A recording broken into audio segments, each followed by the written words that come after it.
Iki ngaji bareng ya, terus ini buatan acara diskusi tapi acara nopo ngaji. Saya mau ngaji tentang ayat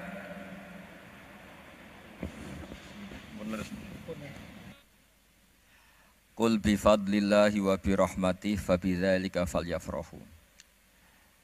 Ajarkan Muhammad atau katakan Muhammad pada umatmu, sebaiknya atau seharusnya mereka hanya gembira dengan melihat fadlnya Allah dan rahmatnya Allah. Ini harus kita pahami mulai dari konstruksi yang paling pokok, yaitu akidah. Dua ahwal, ahwal itu satu perilaku sosial. Tiga mutammimat, sesuatu yang tidak pokok, tapi kita butuhkan dalam mengawal hidup ini. Saya beri contoh, orang itu sampai maksiat, itu karena cari kesenangan.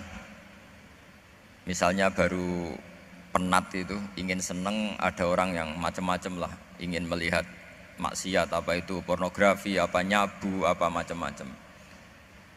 Itu sebetulnya agama punya konsep yang luar biasa, yaitu seharusnya seseorang itu gembira, gembira dengan ketaatan. Lalu pertanyaannya caranya gembira gimana? Gembira itu mudah. Jadi misalnya kamu sujud sama Allah Subhanahu wa taala. Terus cara berpikir begini, ini sekaligus ijazah. Cara berpikir begini. Ya Allah, ini kata Sayyidina Ali, kafani izzan an akuna laka abdan wa kafani fakhron an takuna li robban. Ya Allah, betapa sialnya saya andaikan saya jadi budak dari makhluk yang sama. Misalnya sampean itu seorang kiai atau rektor atau doktor atau orang terpelajar, kemudian kamu jadi budak atau hamba dari makhluk yang setara. Betapa hinanya saya.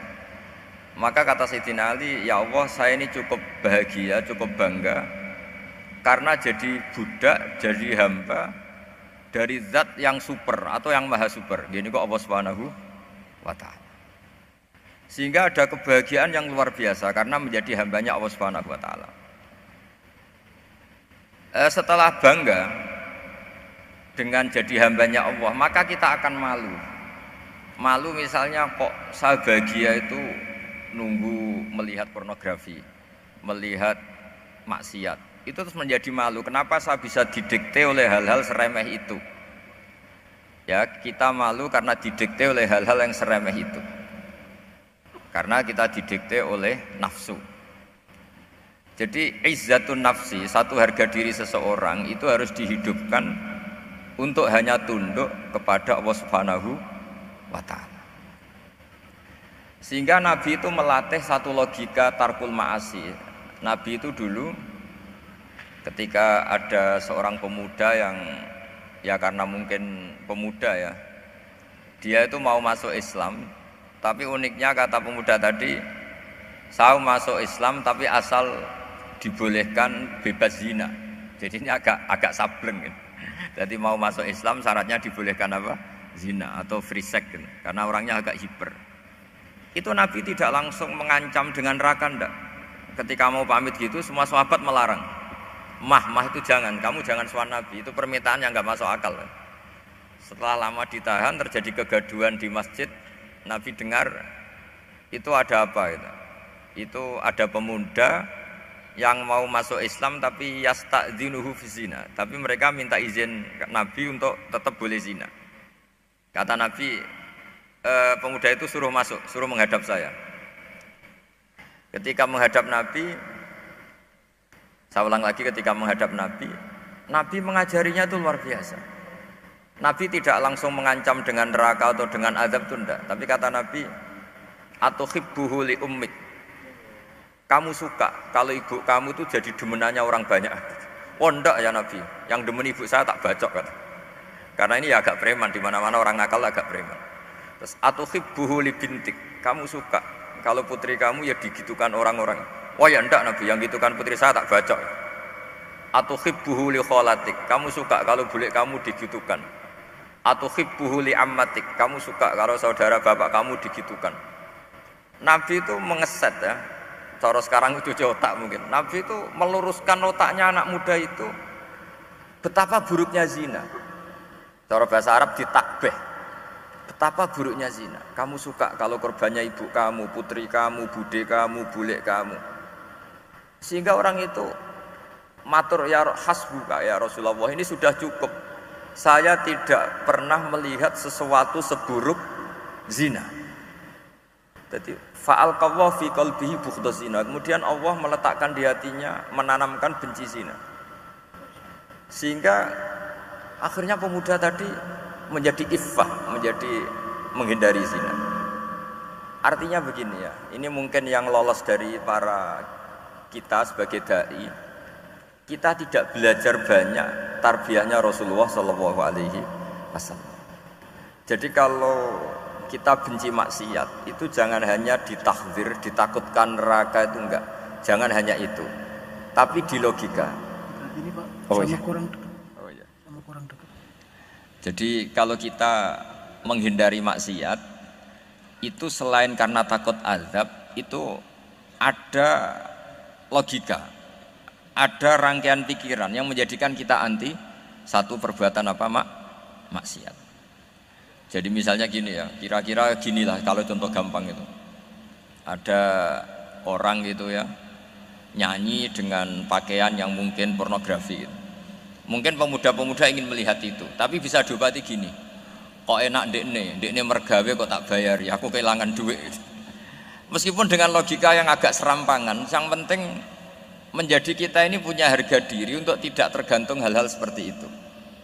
Sehingga Nabi itu cara menggambarkan tadi mulai atuhibbuhu li ummik, kamu suka kalau ibu kamu jadi demenannya orang lain. Pemuda tadi bilang yang demen ibu saya mau saya bunuh. Ditambah lagi atuhibbuhu li bintik, bagaimana kalau korbannya putri kamu, bule kamu, bude kamu. Sehingga terus si pemuda tadi betapa buruknya zina, betapa murahnya zina. Akhirnya pemuda tadi al-qawwa fi qalbi bughdha zina. Terus kemudian pemuda tadi itu sangat membenci dengan apa? Perzinahan. Nah, pikiran-pikiran seperti ini harus kita tanamkan. Harus kita tanamkan supaya orang itu benci melakukan maksiat karena satu memang takut sukhtuwah, takut dibendu Allah atau dibenci Allah. Dua, memang logika kita mengarahkan tidak maksiat. Nah ini yang terkait Unisula yang nangani kedokteran, nangani medis. Sesuatu yang dilarang Allah itu pasti madharat. Maka untuk melarang seseorang bergantung sama narkoba misalnya atau hal-hal yang bahaya pada fisik, itu satu tentu bagi ahlullah, tentu karena takut Allah. Tapi banyak masyarakat yang memang benar-benar bisa meninggalkan narkoba karena efek buruknya narkoba, efek buruknya ganja. Itu kita tanamkan sedemikian rupa bahwa itu mengakibatkan sakau, mengakibatkan tidak sadarkan diri, mengakibatkan kebangkrutan ekonomi, macam-macam. Sehingga mereka benar-benar benci sama yang namanya narkoba. Jadi di antara manhajul Quran itu kalau mentakbih, memburuk-burukkan maksiat itu mesti dikritik innahu kana fahisyah, innahu kana fahisyata wa makta wa sa'a sabila, innahu kana fahisyata wa sa'a sabila, diulang beberapa kali. Sehingga dibutuhkan kecakapan untuk menganggap satu hal yang buruk itu fahsyah, sesuatu yang enggak rasional, sesuatu yang tidak positif, sesuatu yang pasti berdampak negatif. Sehingga kalau misalnya tadi dibacakan oleh qari kuntum khaira ummatin ukhrijat linnasi ta'muruna bil ma'ruf wa tanhauna 'anil munkar. Untuk berhenti dari kemungkaran itu satu takbihun litil kal mungkar atau litil kal mungkarat, bahwa mungkarat itu kita cap, kita stigmasi bahwa itu buruk sekali. Seperti Nabi mengajarkan pemuda tadi, masa kamu suka ibu kamu digitukin lelaki lain, putri kamu, bule kamu, bude kamu, sehingga orang ini pikirannya termindset betapa buruknya zina. Sama seperti kita sukses memindset betapa buruknya narkoba, betapa buruknya bahan-bahan terlarang. Begitu juga seterusnya, terus pengkhianat dan sebagainya. Tapi problem manusia adalah dia itu akan mencari kebahagiaan atau kesenangan sesaat. Maka caranya gimana? Keinginan senang lewat maksiat ini dilawan dengan nyaman dengan taat. Saya ulang lagi, nyaman dengan taat. Sehingga ulama dulu punya kalimatul munajat, artinya kalimat hubungan pribadi sama Allah yang menjadikan orang itu nyaman. Dan ini yang diajarkan kitab-kitab tasawuf. Kitab tasawuf itu sukses mengajarkan melihat alam raya ini semuanya nyaman, termasuk yang mengecewakan. Itu dianggap nyaman. Saya berkali-kali mengajarkan ilmu ini karena ini musalsal ila Rasulillah sallallahu alaihi wasallam. Itu pernah suatu saat Imam Ahmad itu dipanggil sama tetangganya, anak muda. Tentu Imam Ahmad ini orang yang sangat soleh, sangat waroi, sangat tunduk sama perintahnya Allah dan Rasul. Pemuda tadi manggil, ya Ahmad, datang ke rumah saya. Imam Ahmad datang. Setelah sampai ke pemuda tadi, sudah pulang lagi, saya tidak butuh kamu. Pulang lagi. Setelah sampai rumah dipanggil lagi, ya Ahmad, datang lagi. Datang lagi. Oh, saya tidak jadi butuh, pulang lagi. Sampai 3 kali. Dan itu perangai ekspresi Imam Ahmad itu atau ulama lain yang sesoleh beliau itu nyaman, indah. Beliau tetap senyum-senyum, nyaman itu.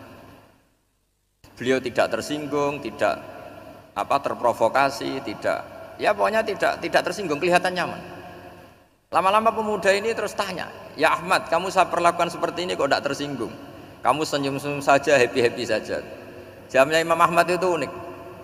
Wahai pemuda, saya kamu panggil itu senang sekali.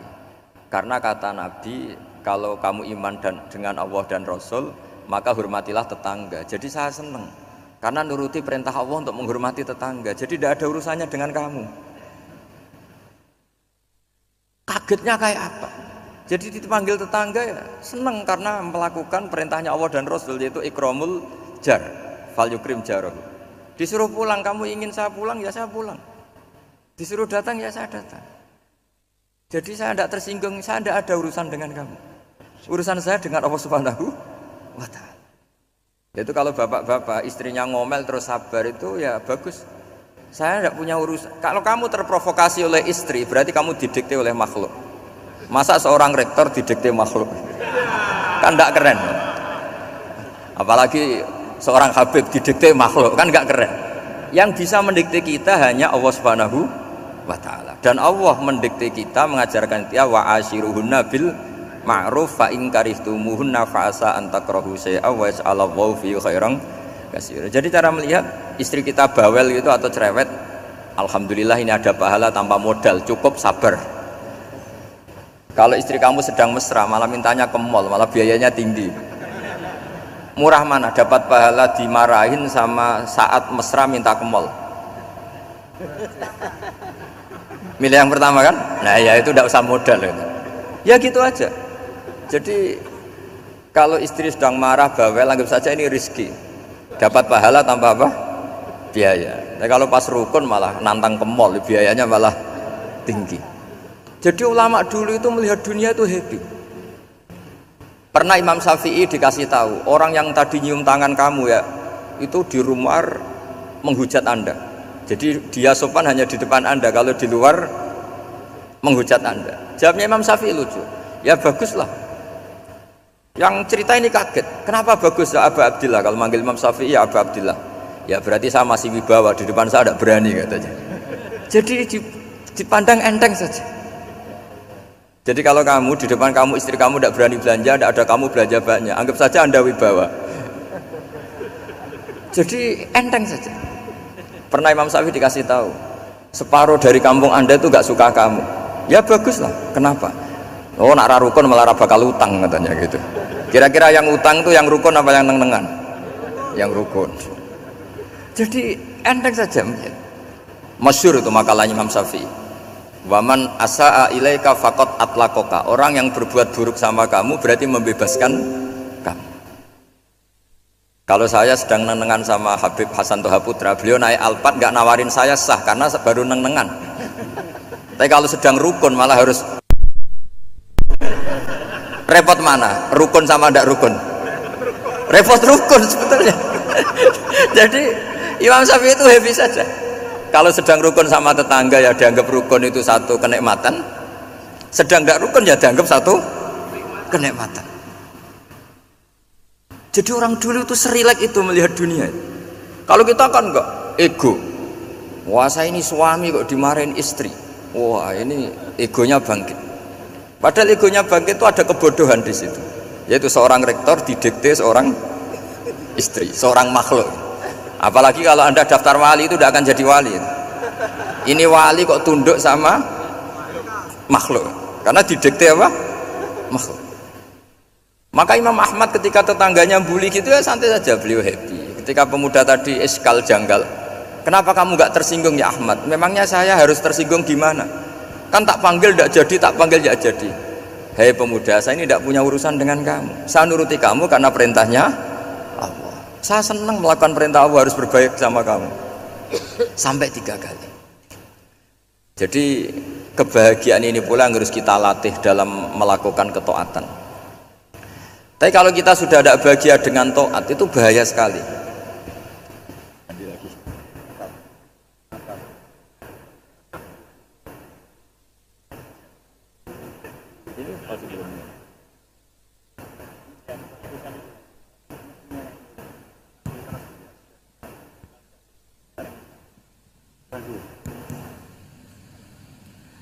Harus begini Bang prosedurnya. Di DP makhluk itu. Gimana? Di DP panitia. Oh yang ini. Baik bagus ini tas. Anut saja.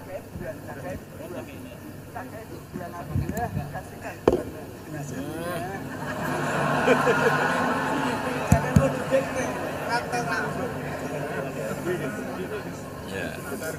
Sudah, ini sudah bisa.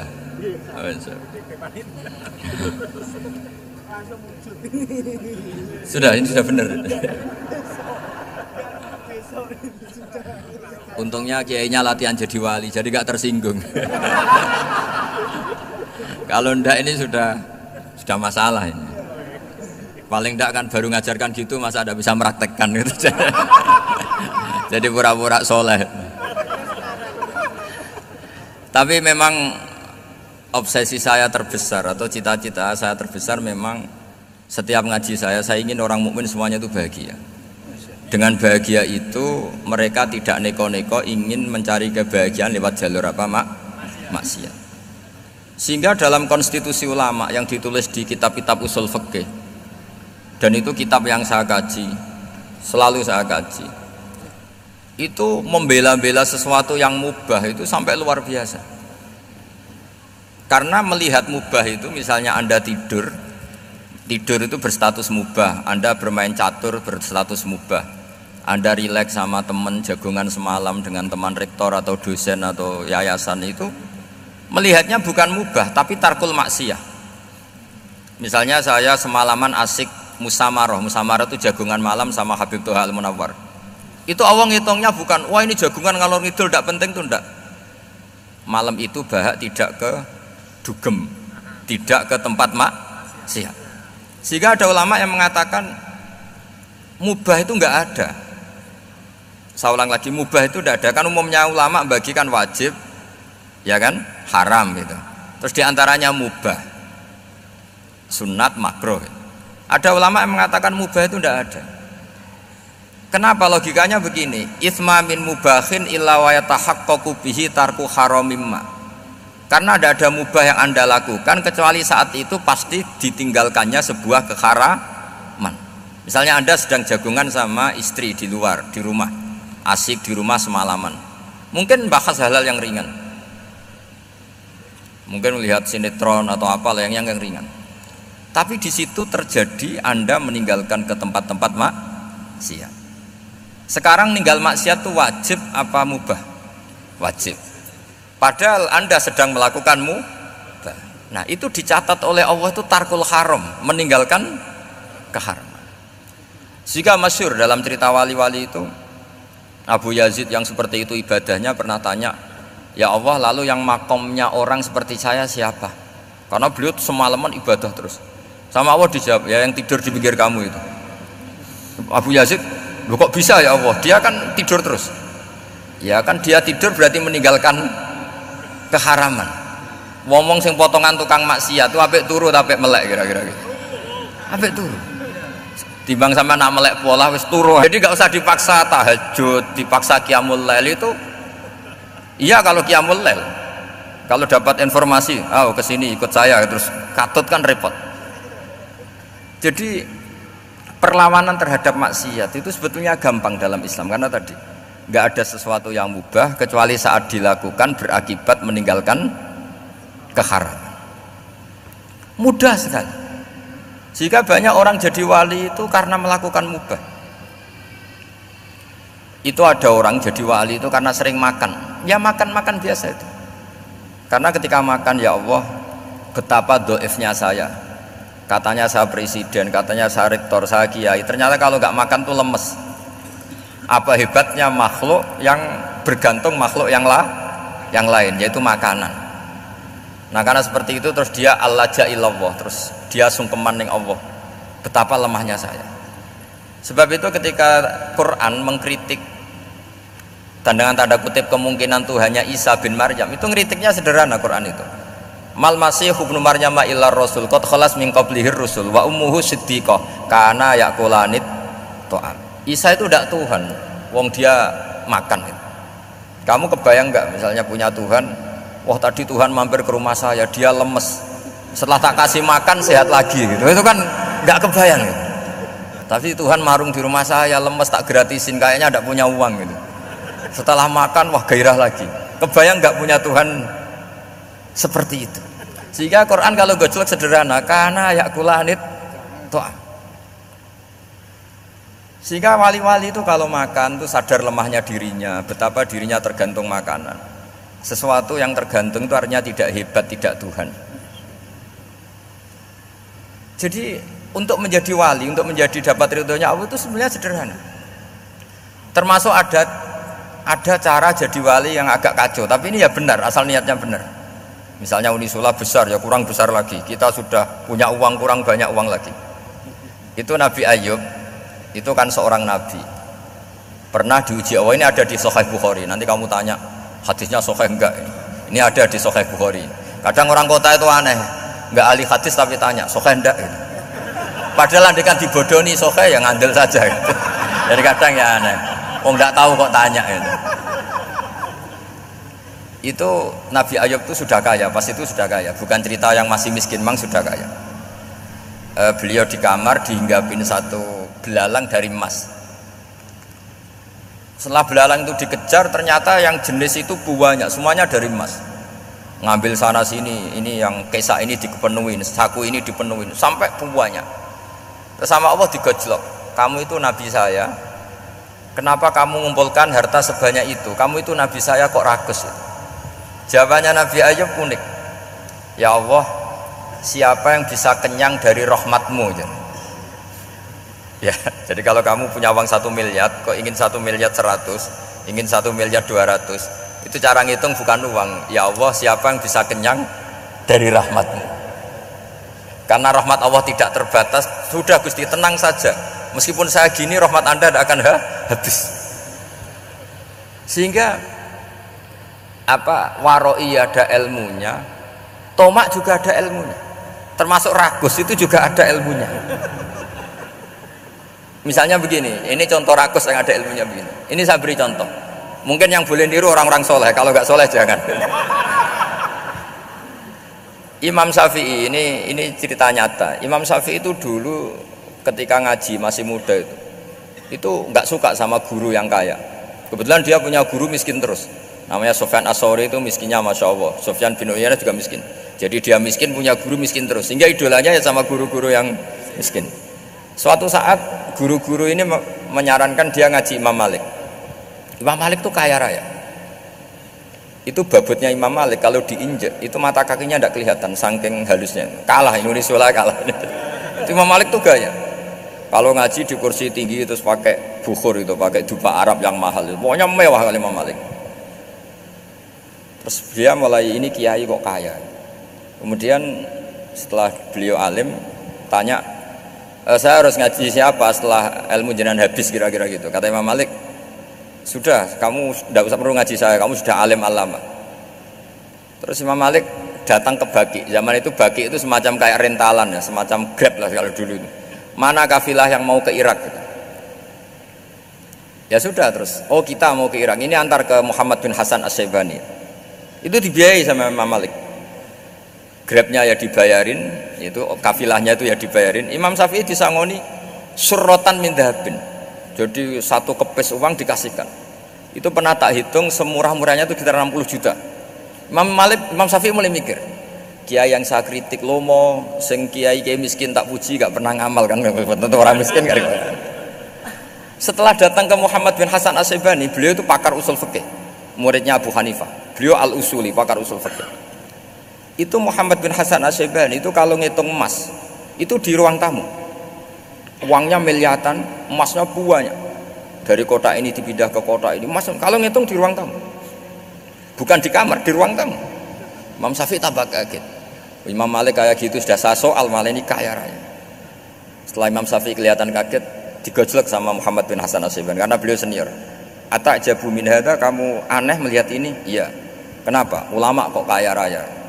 Terus kata Muhammad bin Hasan, ya sudah, uang ini tak kasihkan orang-orang fasik, ganti gue demenan, gue nyabu, gue macam-macam. Oh jangan, nanti dipakai maksiat. Oh jenengan mawon sing sugih. Semenjak itu Imam Syafi'i rubah mindset.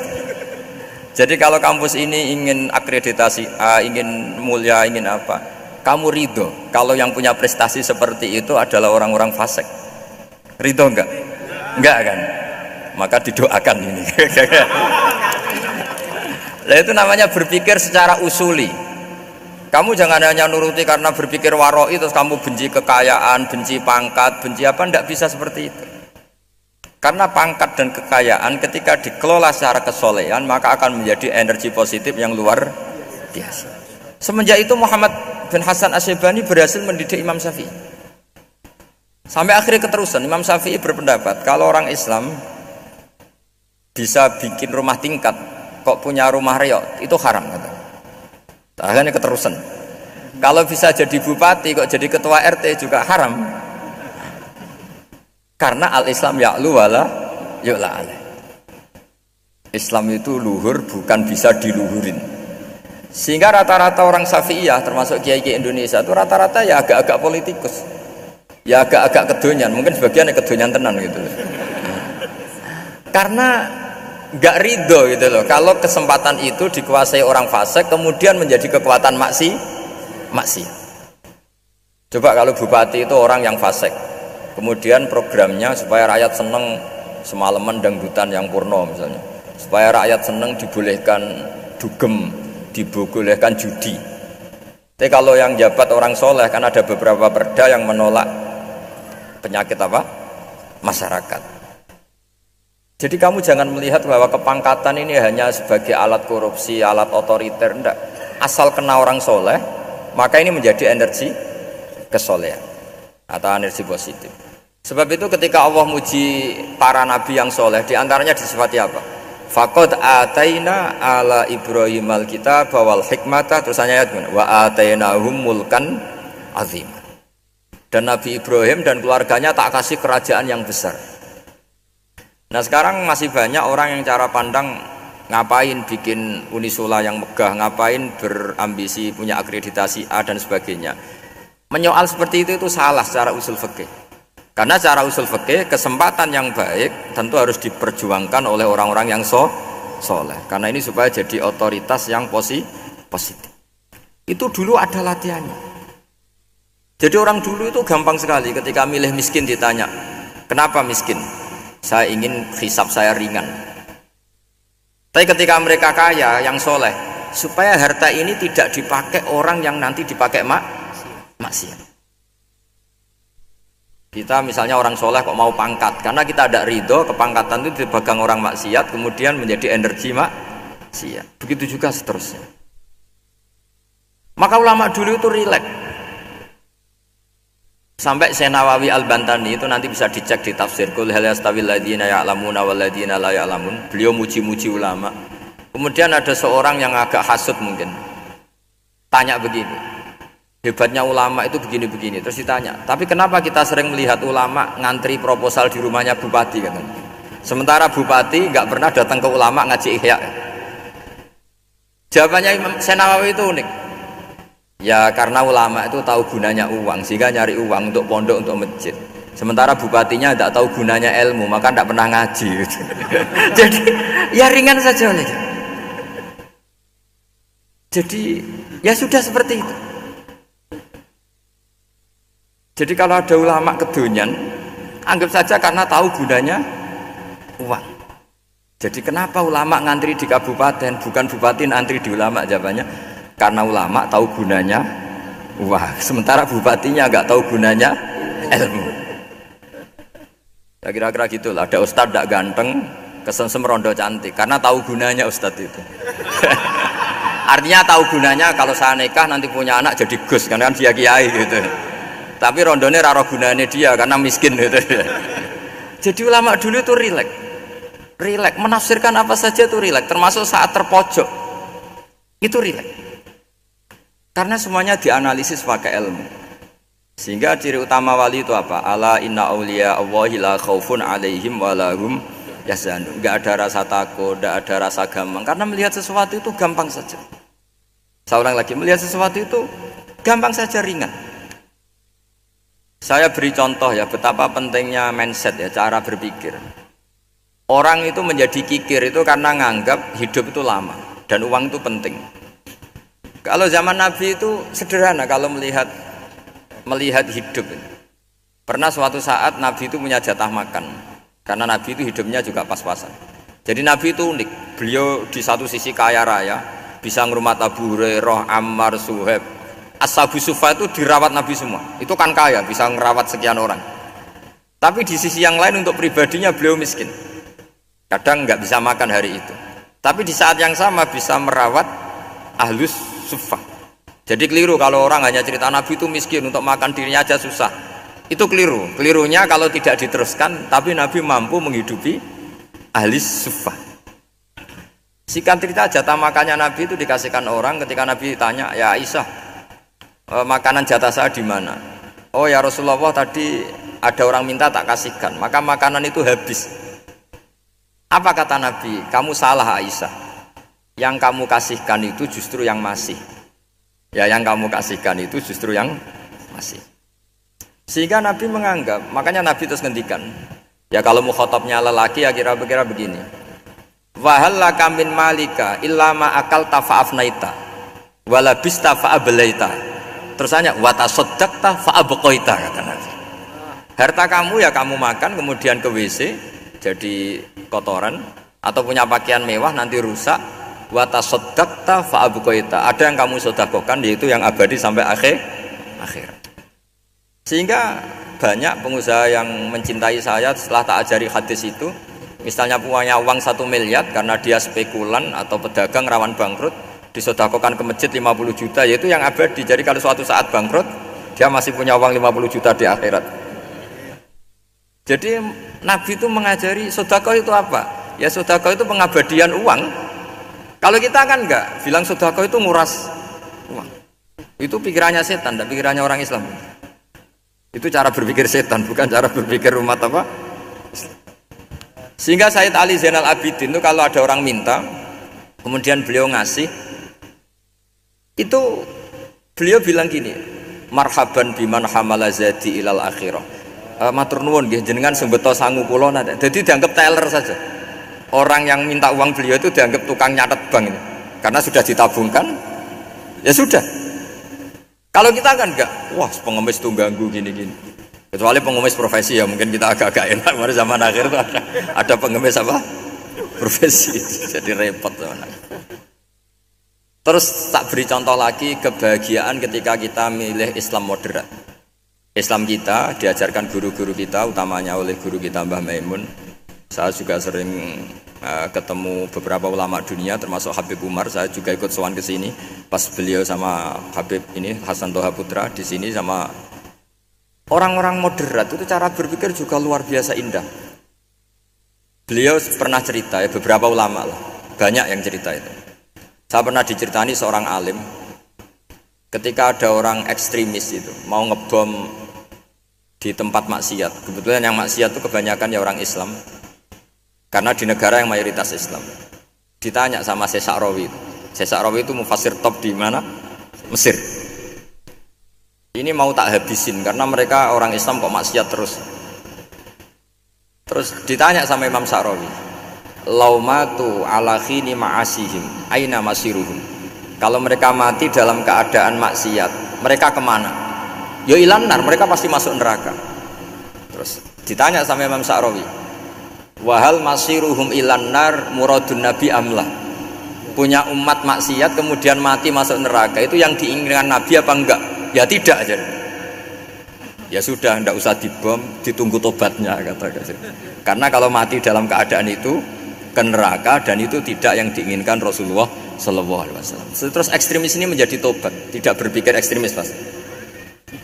Jadi orang itu harus berpikir mindset yang baik. Meskipun kadang berpikir baik itu ya agak-agak kacau.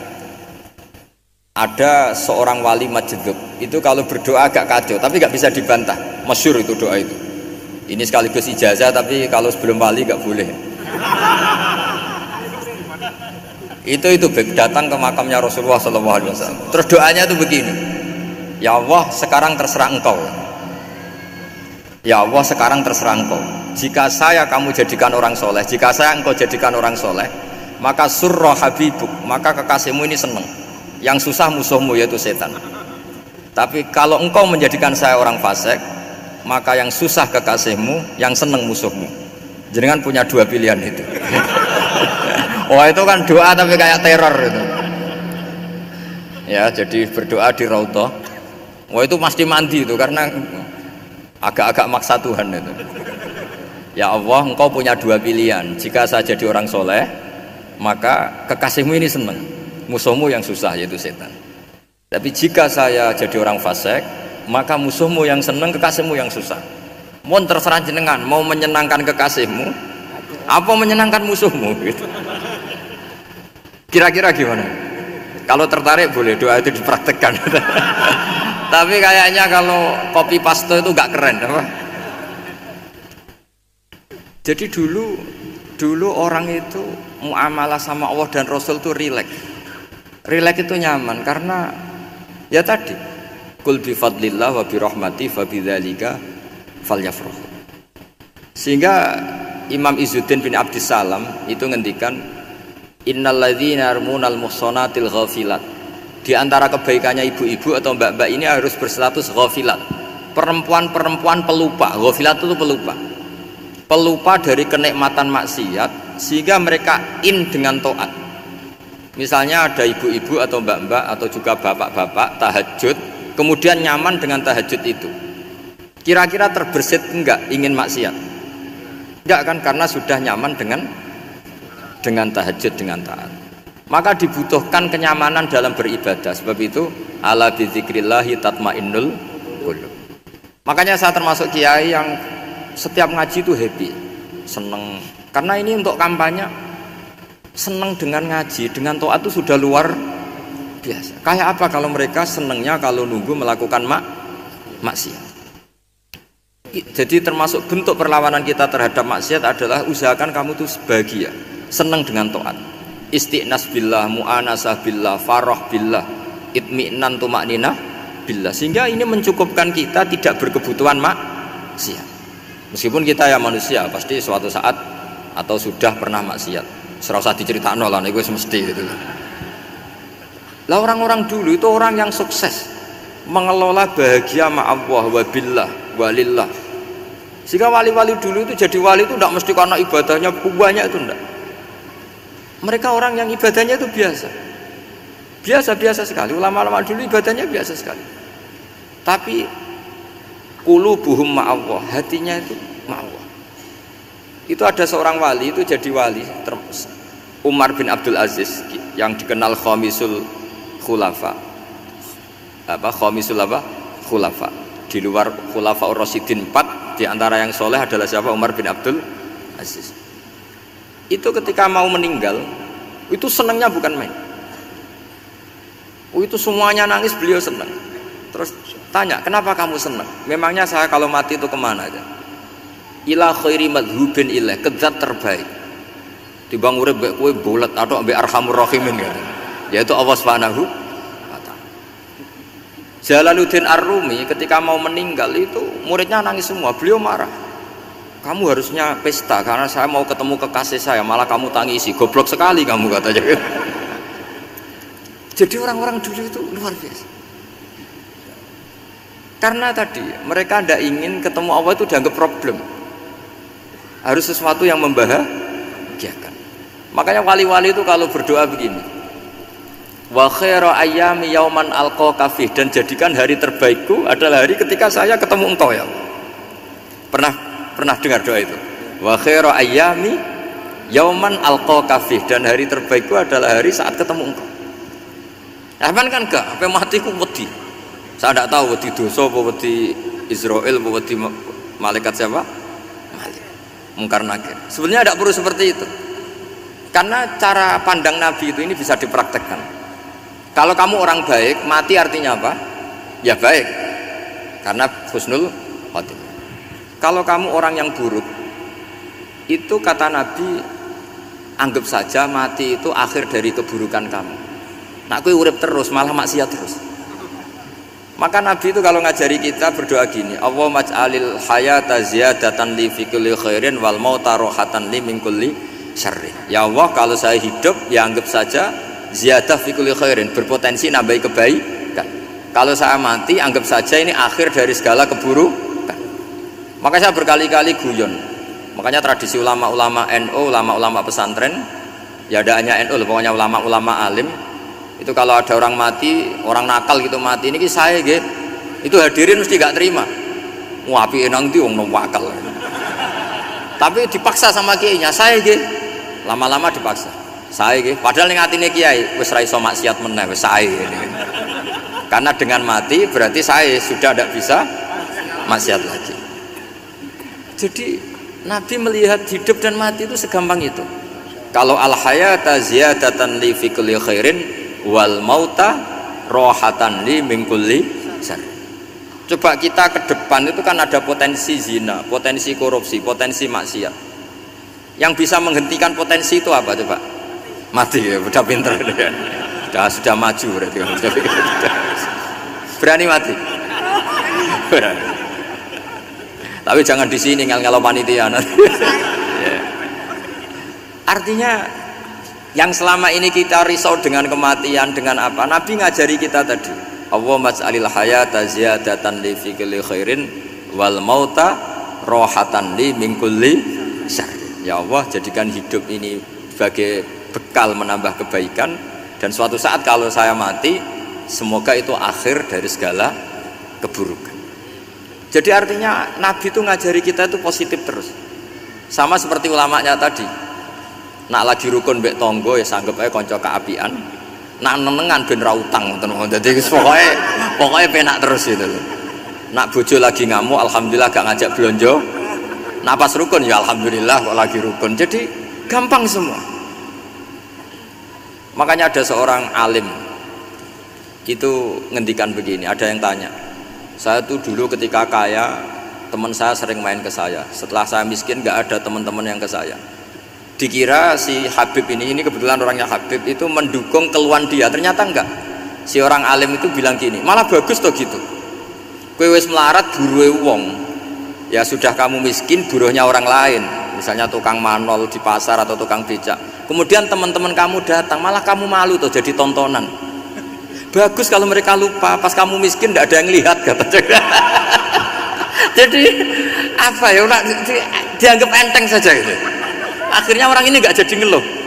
Selama ini kan kita ngeluh ya, ketika miskin teman-teman nggak datang. Coba kalau mereka datang pas kamu buruh bikin botol di orang lain, mantan bos buruh, malu nggak? Milih datang apa enggak? Enggak lah, sudah bener itu. Jadi ulama dulu itu makanya sering baca biar tahu solusi hidup. Jadi ulama dulu itu gampang sekali melihat kehidupan itu Gampang sekali, indah, gampang. Sekarang tuh enggak. Orang itu cara berpikir nuruti nafsu, itu yang bahaya. Makanya Quran kritik ara'aita man ittakhadha ilahahu hawa. Orang yang cara berpikir itu nuruti hawa nafsu. Kalau zaman Nabi, zaman sahabat, zaman ulama itu enggak seperti itu. Sehingga cara berpikir itu mudah. Makanya kata Nabi, absyiru ya ma'sarul muslimin, kata. Kamu harus senang ya ma'sarul muslimin. Allah sekarang buka pintu langit yang sebelumnya enggak pernah dibuka. Dan Allah yubahi bikum malaikatah, dan Allah membanggakan kamu kepada para malaikatnya. Kenapa? Umatnya Muhammad, umatnya Rasulullah Muhammad SAW itu kalau sampean kepengen mati setiap saat itu baik, itu resepnya gampang kata Nabi. Addu faridotan wantadzoru ukhra. Jadi Allah memberitahu, ya Muhammad, umatmu ini luar biasa. Jadi misalnya tadi kita sholat subuh, ditanya, bahak kamu sekarang ngapain? Nunggu sholat duhur ya. Setelah sholat duhur ditanya lagi, nunggu apa? Asar. Sehingga faman kanat hijratuhu ila wa rasulih fa hijratuhu ila wahi. Jadi kalau ya sudah, ini tak ijazahkan, kalau setelah sholat subuh nunggu apa? Duhur. Setelah duhur nunggu. Sehingga ketika kita mati itu statusnya penunggu sholat. Tapi kamu kan enggak, miskin, kenapa? Penunggu kaya. Ya itu enggak masuk surga itu. Penunggu kemapanan. Berarti kan menunggu sesuatu yang seleranya nafsu. Beda kalau penunggu sholat. Berarti kamu di dunia menunggu ritual ibadah. Maka diantara ijazahnya Nabi apa? Addu faridotan wantadzoru ukhra. Melakukan satu fardu, kemudian kita menunggu tugas berikutnya. Jadi niati saja setelah subuh nunggu apa? Duhur. Setelah duhur, meskipun kita di perapatan, apa? Nunggu asar. Tapi ya asar betul, jangan nunggu tok pas asar enggak. Jadi sebetulnya umat ini gampang sekali. Jadi di antara kebanggaan Allah, yubahi itu Allah bangga dengan malaikatnya adalah umat ini adalah addu faridotan wantadzoru ukhra, melakukan satu fardu kemudian menunggu fardu yang lain. Dari mengkhidmati kampus, ingin mengkhidmati masyarakat, dari satu masyarakat lokal Semarang menjadi sampai sekarang sampai Banjarmasin, Unisula mau bikin kampus di sana, terus gitu. Dari satu tugas ke tugas yang lain. Makanya Islam diajarkan setelah satu tugas selesai, faida faruhtafan sok. Jadi sehingga hidup kita itu dinamis, dari satu kebaikan menunggu kebaikan lain, dari satu kebaikan menunggu, sehingga hidup kita ngapain? Nunggu satu kebaikan. Ini sudah masuk faman kanat hijratuhu ila wa rasulih fa hijratuhu ila wahi wa rasulih. Sehingga orang bayangkan kalau kita direkam Allah, Gusti kula ampun mati nak dereng sugih, wis melarat puluhan tahun, sakit, nunggu sesuatu sing sifatnya nafsu, kepengin sugih tok aja cukup. Tahu burono wong sing tahu ngenyek ndekne lho, itu kan urung-urung wis dendam. Saya belum mau mati sebelum kaya dan buruhkan orang yang pernah melecehkan saya. Wis ngono akhirnya mati urung sugih. Berarti wis fakir matine hasud. Wah itu ngenes dunia akhirat kan kira-kira seperti itu. Kamu santai aja kalau fakir, berarti meringankan hisab karena ada banyak harta. Yang mau dihisab papanya enggak punya apa-apa. Jadi saya mohon sekali ya, Islam itu mengawal kebahagiaan. Sebab itu sampai bahagia itu menjadi perintah Islam, kul bi fadlillah wa bi rahmati fa bidzalika falyafrahu. Karena dengan bahagia bitaat diharapkan orang Islam itu tidak bahagia atau cari kesenangan lewat jalur maksiat. Sehingga ciri utama wali apa? Ala inna auliya Allahi la khaufun alaihim wa lahum yahzanun. Sehingga ulama dulu itu rileks-rileksnya, termasuk yang saya ceritakan tadi, Imam Ahmad, Imam Syafi'i, itu melihat apa saja rileks. Ya tadi kalau disenangi orang ya barokah, punya kawan kebaikan, nak dineng ya barokah dineng di gedingi tonggo rada utang, ngeranjuk tulung itu. Jadi rileks saja. Masyhur itu Imam Syafi'i ngendikan, waman asaa ilaika faqad atlaqaka. Orang yang berbuat buruk sama kamu, hakikatnya adalah membebaskan kamu. Atlaqo itu apa? Membebaskan. Enak gak jadi hidup gitu? Kalau kamu kan enggak, kok gedeng aku salahku apa? Malah kamu ujub tuh, orang kok gak tahu salahnya. Kamu jadi suami, istrinya ngomel, kurang apa saya sebagai suami? Ya kurang banyak, tidak ganteng, tidak kaya, tidak ini. Malah kalau diterangkan malah parah toh. Ya sudah, rileks saja. Kalau dia ngomel ya tadi, alhamdulillah dapat pahala tanpa apa? Biaya. Terus ngomel kan butuh energi, paling yang tidak kuat 3 jam. Nanti juga berhenti apa? Sendiri. Terus ambil nilai positifnya, misalnya ngomel sama suaminya, bagus lah. Kalau ngomel sama tetangga malah kayak apa gitu aja udah. Jadi ulama dulu itu gampang sekali melihat apa? Melihat hidup. Rasulullah ya gitu, melihat hidup tuh gampang saja. Ketika tanya, ya Aisyah apa ada sarapan? Tidak ada ya Rasulullah, ya sudah saya tak puasa. Jadi enteng saja. Kadang-kadang beliau ingin puasa ya puasa sunat, ada sarapan nggak jadi puasa. Rileks. Nabi itu rileks. Kalau ngajari kebaikan juga rileks. Nah sekarang itu banyak orang yang karena mungkin kurang baca, Islam itu kayak menjadi aturan yang bengis, yang repot, yang mengekang. Itu tidak seperti itu. Yuridu wa bikumul yusra wala yuridu bikumul usra. Allah menghendaki agama ini mudah. Sehingga ada sahabat di Imami Mu'ad itu baca Baqarah. Sahabat ini pekerja petani, mufarokoh ditinggal. Ketika Mu'ad lapor, ya Rasulullah ini ada orang munafik, tengah-tengah sholat mufarokoh saya ditinggal. Yang disalahin itu tidak yang ninggal tapi Mu'ad. Afattanun anta ya Mu'ad, kami itu tukang fitnah, masa ngimami petani pakai surat Baqarah.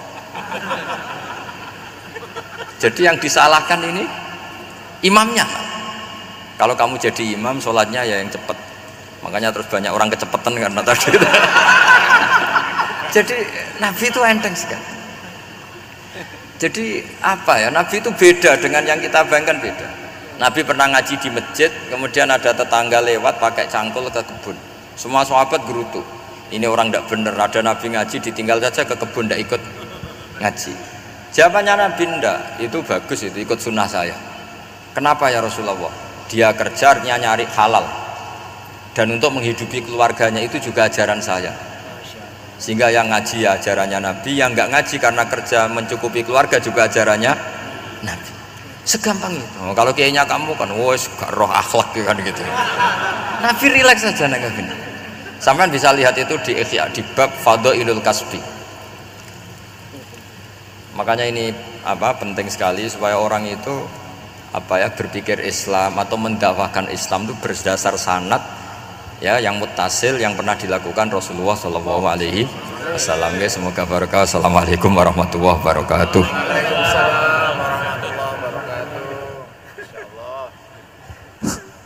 Halo, terima kasih kami sampaikan atas pencerahan yang disampaikan oleh Gus Baha. Alhamdulillah ini masih ada waktu yang sangat panjang sehingga kita akan buka sesi tanya jawab.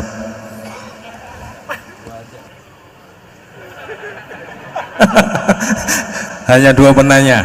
Monggo siapa yang mau nanya? Kang Mujib. Ibu? Ibu 1. Ya, monggo. 2 saja. Monggo.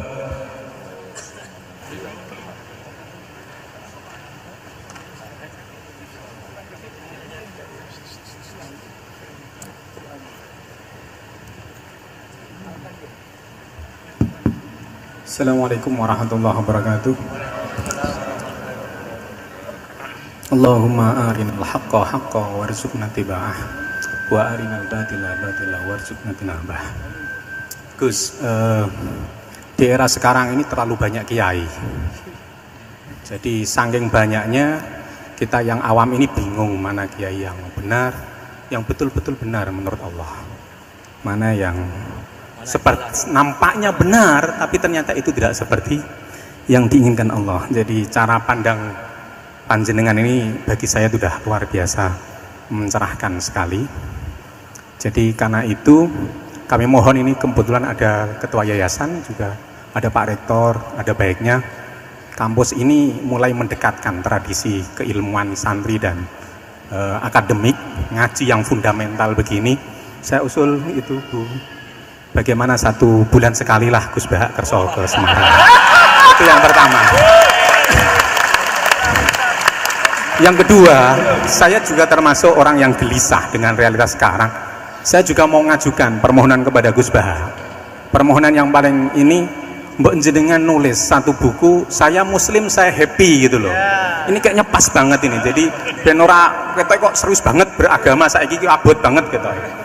Itu yang ketiga, ini penting sekali bagi kita orang-orang tua.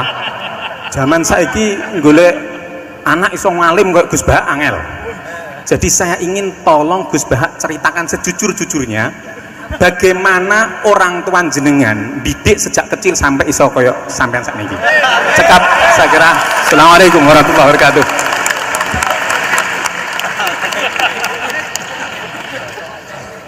Yang kedua, monggo. Mohon dibantu mic.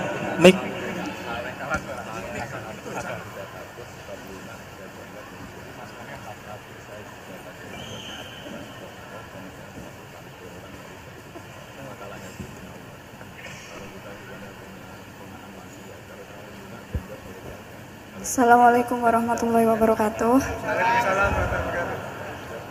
Gus Baha, kula badhe tangklet. Jangan kayak ini ya. Happy. Untuk perempuan, hakikatnya menutup aurat niku pripun?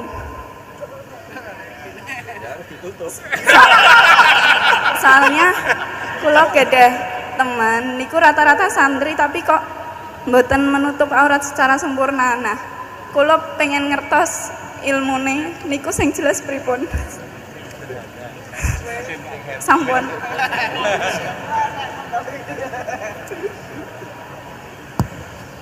Ini sudah normal ya, pakai ini aja. Ini jawab yang Mbak dulu yang gampang gitu. Ya yang jelas itu satrul aurat itu ada yang fisik ya, kayak menutup aurat dalam madzhab Syafi'i kita tahu auratul mar'ah fis sholat itu ada pengecualian ilal wajah wal kafain. Tapi kalau kharijah sholat adalah jami'u badaniha dalam madzhab Syafi'i. Tapi dalam sebagian ulama mengatakan ilal wajah wal kafain tetap termasuk istisna di luar sholat. Itu dari segi fisik ya atau zahir. Tapi sebetulnya juga harus dilakukan satrul aurat secara maknawi, menutup sesuatu yang buruk. Artinya kan gini ya, aurat itu kan sesuatu yang buruk kalau kelihatan ya. Sehingga misalnya kasus di beberapa negara mungkin fisiknya sudah benar ditutupin tapi mungkin tetap maksiat. Tapi ada yang gugat, yang penting nggak maksiat meskipun buka aurat. Ya keliru, buka aurat sendiri sudah maksiat, itu malah aneh lagi gitu. Tapi yang jelas filosofi hijab atau satrul aurat itu usahakan yang zahir maupun yang apa? Batin. Karena Indonesia itu memang agak unik. Saya sering ketemu peneliti dari beberapa negara, meneliti Indonesia itu paling pusing. Kadang ada orang yang auratnya biasa datang ke masjid, itu kan bingungkan malaikat, mau ditulis dosa itu ke masjid, mau ditulis toat itu buka aurat. Nggak tahu hitung-hitungannya gimana nanti. Tapi memang ya sudah seperti itu. Yang jelas standar aurat ya kita tutupin sesuai standar madzhab Syafi'i maupun ngikuti yang tidak apa Syafi'i. Tapi filosofinya juga harus kita ikutin. Jadi dua-duanya harus kita ikutin sebagai perintah, bukan sebagai syarat. Itu beda loh, perintah sama syarat itu. Sebagai perintah, bukan sebagai syarat. Kalau sebagai syarat itu begini, syaratnya orang Islam tuh harus nutupi aurat begini-begini. Nanti kalau yang nggak gitu dianggap tidak Islam, itu menjadi ekstrim. Tapi kalau sifatnya perintah, ya perintah saja. Yang nggak melakukan paling banter dianggap fasikoh atau tidak solihah, tapi tidak sampai menjadi keluar dari Islam. Ya jadi gitu ya. Jadi karena apa ya? Ya sudah seperti itu. Obsesi kita tentu ingin kesolehan, sebagai perintah. Saya ulang lagi, jangan biasakan kalau ada aturan itu sebagai syarat. Misalnya gini, kowe nak ora alim ra anakku, itu bahaya. Mosok ora alim terus ora anakku, karena rata-rata orang itu udah alim gitu. Nanti terputus dari bapaknya semua. Tapi hanya sifatnya perintah. Perintahnya seorang bapak ke kita supaya alim. Makanya ulama mengatakan perintahnya Allah, perintah itu lebih rileks daripada disebut syarat. Karena syarat sekali nggak memenuhi menjadi ndak. Makanya Said Muhammad kalau ngarang kitab sering wajibat itu lebih ringan ketimbang apa? Syarat. Jadi beda kalau dalam filosofi ilmu itu. Jadi gampang perintah. Tentu yang nggak melakukan perintah itu ya kurang baik, tapi tidak sampai keluar dari apa? Islam. Karena perilaku kesolehan itu perintah, bukan syarat. Sehingga Nabi nanti ngendikan beberapa yang masyhur itu kan, syafaati li ahlil kabair min mati. Meskipun umatnya yang nggak benar ya tetap diakui sebagai umat. Jadi beda perintahnya Nabi sih, semuanya kalau bisa soleh, harus bisa soleh. Tapi tetap ini sifatnya perintah, bukan syarat. Nggak bisa kamu mengatakan syaratnya orang Islam itu dalam beraurat begini, syaratnya soleh nggak pernah maksiat. Memangnya Nabi nggak pernah maksiat? Ya saya kira demikian ya, cukup ya. Lah kalau ini resikonya dia seneng saya, makanya bagus dia tidak seneng saya, jadi enggak. Jadi ini kalau seneng saya malah ngatur-ngatur gini. Ya. Terus soal ngaji di sini tiap bulan itu jelas tidak satu rutin, karena kalau sampean sopan di mana-mana ngaji itu datang ke kiainya.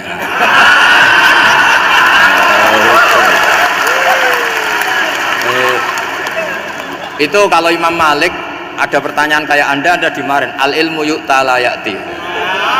Jadi sumur itu didatangin, bukan sumurnya dipindah. Ini enggak sopan sekali.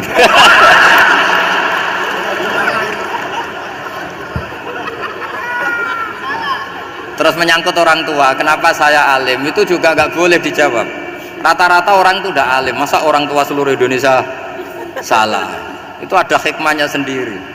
Saya kali-kali ngaji, bodoh itu barokahnya banyak.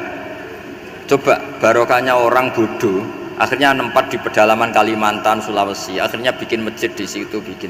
Kalau dia alim mungkin jadi ketua MUI di Jakarta, nggak akan punya desa binaan. Jadi Allah mendesain ini sudah sempurna, sudah tidak usah protes, sudah begitu aja. Coba ada orang alim alamah, kira-kira itu kan nggak akan di pedalaman Kalimantan, Sulawesi.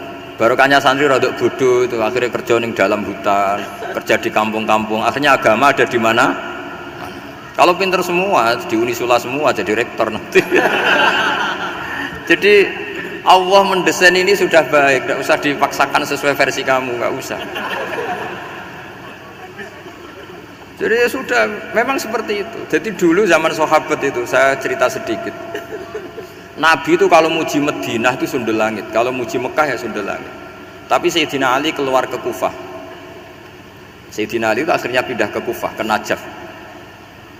Karena pikirannya Sayyidina Ali, Mekah Madinah hanya baik secara bukah, secara tanah. Tapi di antara kebaikan Nabi adalah nasrul Islam. Akhirnya Sayyidina Ali milih ke Kufah. Andai kan sahabat tidak milih keluar dari Mekah Madinah sebagiannya, pasti Islam tidak menyebar. Karena semuanya tersentralisasi di Mekah dan Madinah. Tapi ada saja sahabat yang tetap nyaman di Mekah Madinah karena sholat di sana sebagaimana 1000 sholat. Ya sudah seperti itu, dilihat gampang saja. Akhirnya yang di Mekah Madinah ya tidak ngeritik yang keluar juga gak ngeritik yang di Mekah Madinah. Jadi yang alim tidak ngeritik yang bodoh apalagi jangan ngeritik yang alim. Yang jelas orang bodoh ngatur orang alim itu dosa, itu yang.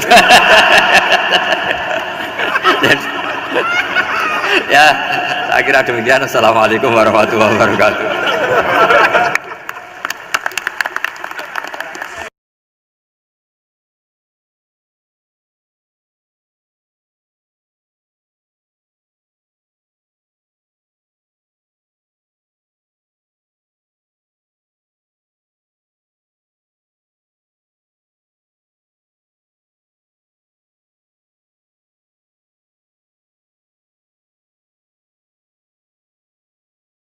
Assalamualaikum warahmatullahi wabarakatuh.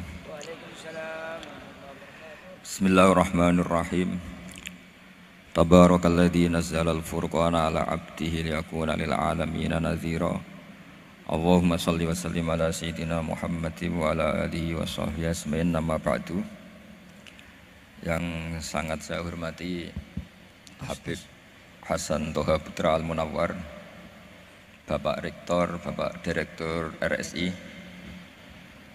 semua pengurus yayasan, yang saya hormati, juga teman-teman baik yang putra maupun putri yang kami hormati. Niki ngaji bareng ya, terus ini buatan acara diskusi tapi acara nopo ngaji. Saya mau ngaji tentang ayat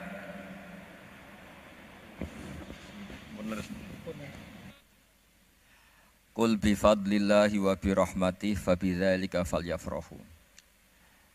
Ajarkan Muhammad atau katakan Muhammad pada umatmu, sebaiknya atau seharusnya mereka hanya gembira dengan melihat fadlnya Allah dan rahmatnya Allah. Ini harus kita pahami mulai dari konstruksi yang paling pokok, yaitu akidah.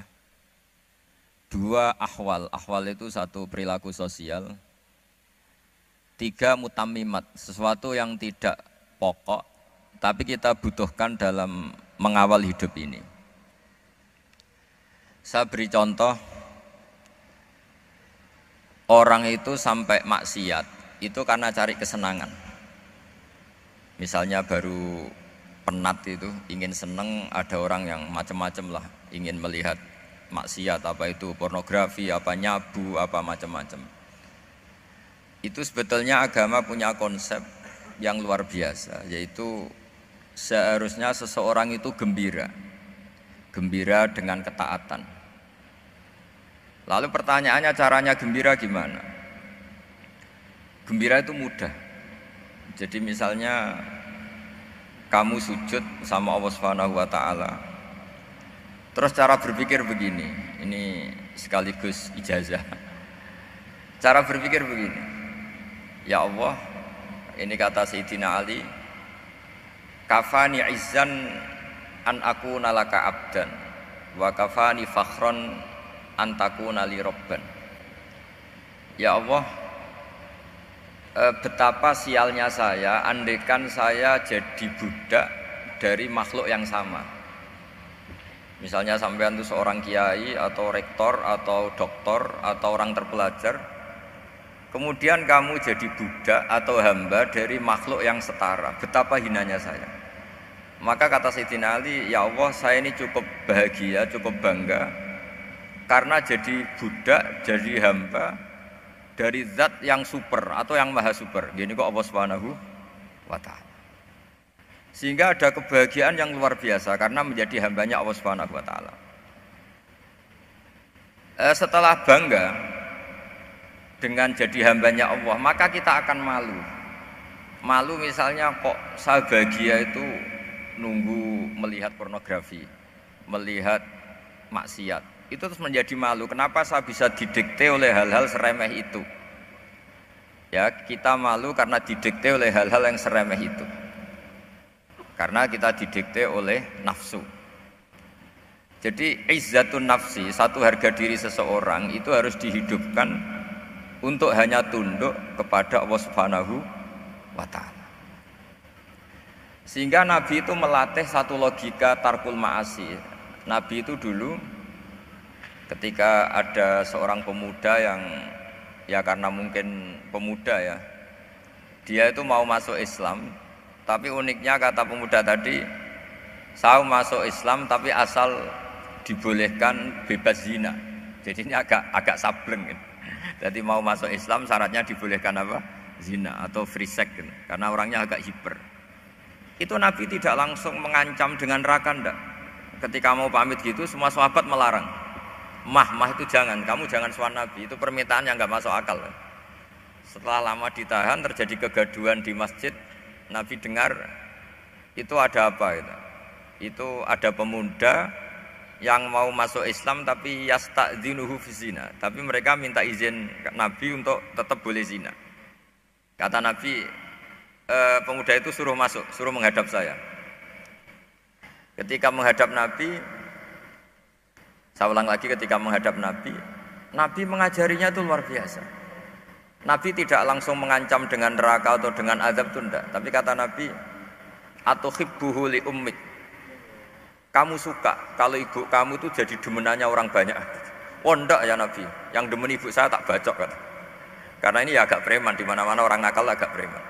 Terus atuhibbuhu li bintik, kamu suka kalau putri kamu ya digitukan orang-orang. Wah ya enggak Nabi, yang gitukan putri saya tak bacok. Atuhibbuhu li kholatik, kamu suka kalau bule kamu digitukan. Atuhibbuhu li ammatik, kamu suka kalau saudara bapak kamu digitukan.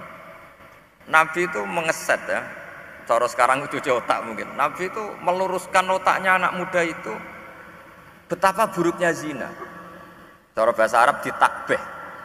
Betapa buruknya zina. Kamu suka kalau korbannya ibu kamu, putri kamu, bude kamu, bule kamu. Sehingga orang itu matur ya hasbuka ya Rasulullah, ini sudah cukup. Saya tidak pernah melihat sesuatu seburuk zina. Jadi fa'al qawwa fi qalbihi bughdaz zina. Kemudian Allah meletakkan di hatinya, menanamkan benci zina. Sehingga akhirnya pemuda tadi menjadi iffah, menjadi menghindari zina. Artinya begini ya, ini mungkin yang lolos dari para kita sebagai dai, kita tidak belajar banyak tarbiyahnya Rasulullah Shallallahu Alaihi Wasallam. Jadi kalau kita benci maksiat itu jangan hanya ditahdzir, ditakutkan neraka, itu enggak, jangan hanya itu, tapi di logika. Ini Pak, Oh, sama iya. kurang dekat. Oh, iya. Sama kurang dekat. Jadi kalau kita menghindari maksiat itu selain karena takut azab, itu ada logika, ada rangkaian pikiran yang menjadikan kita anti satu perbuatan apa maksiat. Jadi misalnya gini ya, kira-kira ginilah kalau contoh gampang itu. Ada orang gitu ya, nyanyi dengan pakaian yang mungkin pornografi gitu. Mungkin pemuda-pemuda ingin melihat itu, tapi bisa diobati gini. Kok enak dekne mergawe kok tak bayari, aku kehilangan duit. Meskipun dengan logika yang agak serampangan, yang penting menjadi kita ini punya harga diri untuk tidak tergantung hal-hal seperti itu. Sehingga Nabi itu cara menggambarkan tadi mulai atuhibbuhu li ummik. Kamu suka kalau ibu kamu jadi demenannya orang lain. Pemuda tadi bilang yang demen ibu saya mau saya bunuh. Ditambah lagi atuhibbuhu li bintik. Bagaimana kalau korbannya putri kamu, bule kamu, bude kamu. Sehingga terus si pemuda tadi betapa buruknya zina, betapa murahnya zina. Akhirnya pemuda tadi al-qawwa fi qalbi bughdaz zina. Terus kemudian pemuda tadi itu sangat membenci dengan apa? Perzinahan. Nah, pikiran-pikiran seperti ini harus kita tanamkan. Harus kita tanamkan supaya orang itu benci melakukan maksiat karena satu memang takut sukhtuwah, takut dibendu Allah atau dibenci Allah. Dua, memang logika kita mengarahkan tidak maksiat. Nah ini yang terkait Unisula yang nangani kedokteran, nangani medis. Sesuatu yang dilarang Allah itu pasti madharat. Maka untuk melarang seseorang bergantung sama narkoba misalnya atau hal-hal yang bahaya pada fisik, itu satu tentu bagi ahlullah, tentu karena takut Allah. Tapi banyak masyarakat yang memang benar-benar bisa meninggalkan narkoba karena efek buruknya narkoba, efek buruknya ganja. Itu kita tanamkan sedemikian rupa bahwa itu mengakibatkan sakau, mengakibatkan tidak sadarkan diri, mengakibatkan kebangkrutan ekonomi, macam-macam. Sehingga mereka benar-benar benci sama yang namanya narkoba. Jadi di antara manhajul Quran itu kalau mentakbih, memburuk-burukkan maksiat itu mesti dikritik innahu kana fahisyah, innahu kana fahisyata wa makta wa sa'a sabila, innahu kana fahisyata wa sa'a sabila, diulang beberapa kali. Sehingga dibutuhkan kecakapan untuk menganggap satu hal yang buruk itu fahsyah, sesuatu yang enggak rasional, sesuatu yang tidak positif, sesuatu yang pasti berdampak negatif. Sehingga kalau misalnya tadi dibacakan oleh qari kuntum khaira ummatin ukhrijat linnasi ta'muruna bil ma'ruf wa tanhauna 'anil munkar. Untuk berhenti dari kemungkaran itu satu takbihun litil kal mungkar atau litil kal mungkarat, bahwa mungkarat itu kita cap, kita stigmasi bahwa itu buruk sekali. Seperti Nabi mengajarkan pemuda tadi, masa kamu suka ibu kamu digitukin lelaki lain, putri kamu, bule kamu, bude kamu, sehingga orang ini pikirannya termindset betapa buruknya zina. Sama seperti kita sukses memindset betapa buruknya narkoba, betapa buruknya bahan-bahan terlarang. Begitu juga seterusnya, terus pengkhianat dan sebagainya. Tapi problem manusia adalah dia itu akan mencari kebahagiaan atau kesenangan sesaat. Maka caranya gimana? Keinginan senang lewat maksiat ini dilawan dengan nyaman dengan taat. Saya ulang lagi, nyaman dengan taat. Sehingga ulama dulu punya kalimatul munajat, artinya kalimat hubungan pribadi sama Allah yang menjadikan orang itu nyaman. Dan ini yang diajarkan kitab-kitab tasawuf. Kitab tasawuf itu sukses mengajarkan melihat alam raya ini semuanya nyaman, termasuk yang mengecewakan. Itu dianggap nyaman. Saya berkali-kali mengajarkan ilmu ini karena ini musalsal ila Rasulillah sallallahu alaihi wasallam. Itu pernah suatu saat Imam Ahmad itu dipanggil sama tetangganya, anak muda. Tentu Imam Ahmad ini orang yang sangat soleh, sangat waroi, sangat tunduk sama perintahnya Allah dan Rasul. Pemuda tadi manggil, ya Ahmad, datang ke rumah saya. Imam Ahmad datang. Setelah sampai ke pemuda tadi, sudah pulang lagi, saya tidak butuh kamu. Pulang lagi. Setelah sampai rumah dipanggil lagi, ya Ahmad, datang lagi. Datang lagi. Oh, saya tidak jadi butuh, pulang lagi. Sampai 3 kali. Dan itu perangai ekspresi Imam Ahmad itu atau ulama lain yang sesoleh beliau itu nyaman, indah. Beliau tetap senyum-senyum, nyaman itu. Beliau tidak tersinggung, tidak terprovokasi, pokoknya tidak tersinggung, kelihatan nyaman. Lama-lama pemuda ini terus tanya, ya Ahmad, kamu saya perlakukan seperti ini kok tidak tersinggung? Kamu senyum-senyum saja, happy-happy saja. Jawabnya Imam Ahmad itu unik. Wahai pemuda, saya kamu panggil itu senang sekali.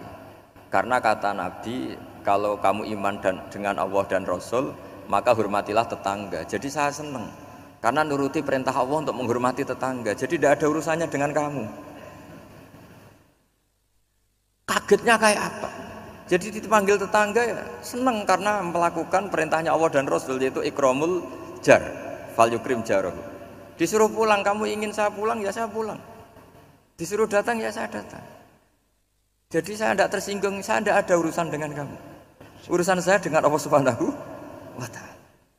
Itu kalau bapak-bapak istrinya ngomel terus sabar itu ya bagus. Saya tidak punya urusan. Kalau kamu terprovokasi oleh istri, berarti kamu didikte oleh makhluk. Masa seorang rektor didikte makhluk? Kan tidak keren. Apalagi seorang habib didikte makhluk, kan nggak keren. Yang bisa mendikte kita hanya Allah Subhanahu wa ta'ala. Dan Allah mendikte kita, mengajarkan kita wa ashiruhunna bil ma'ruf fa in karihtumuhunna fa asa an takrahu shay'an wa yaj'alallahu fi khairan katsira. Jadi cara melihat istri kita bawel gitu atau cerewet, alhamdulillah ini ada pahala tanpa modal, cukup sabar. Kalau istri kamu sedang mesra malah mintanya ke mall, malah biayanya tinggi. Murah mana dapat pahala terahin sama saat mesra minta ke mall? Milih yang pertama kan? Nah ya itu tidak usah modal itu. Ya gitu aja.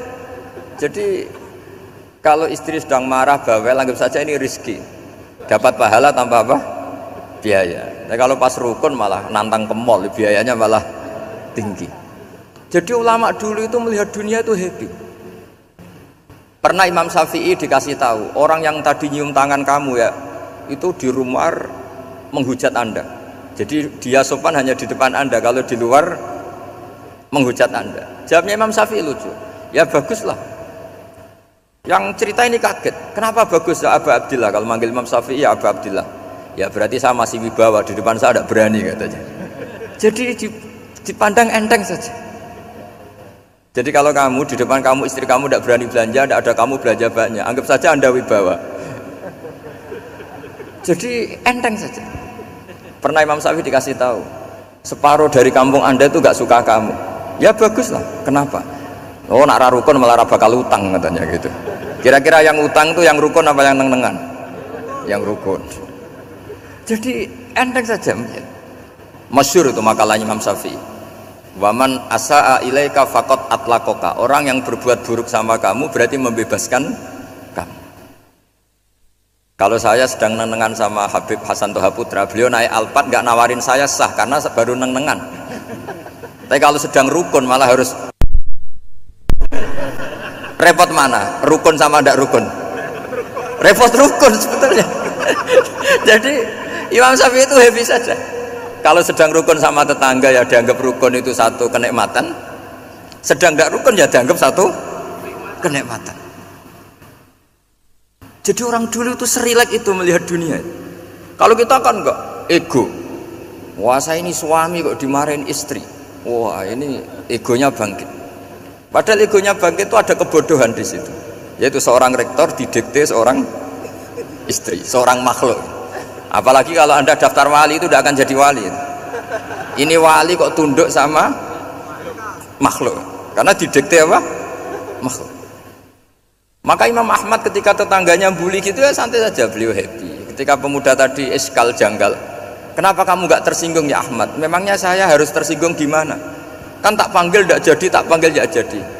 Hei pemuda, saya ini tidak punya urusan dengan kamu. Saya nuruti kamu karena perintahnya Allah. Saya senang melakukan perintah Allah, harus berbaik sama kamu. Sampai 3 kali. Jadi kebahagiaan ini pula yang harus kita latih dalam melakukan ketaatan. Tapi kalau kita sudah tidak bahagia dengan taat itu bahaya sekali.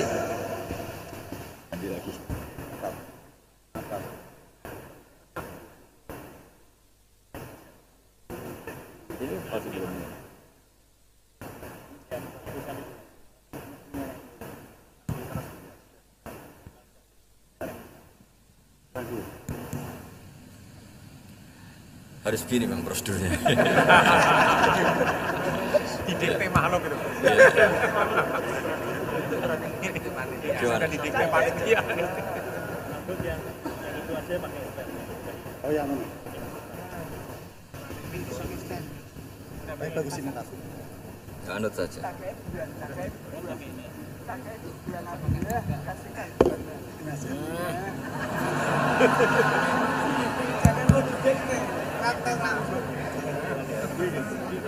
Ya. Sudah, ini sudah bisa.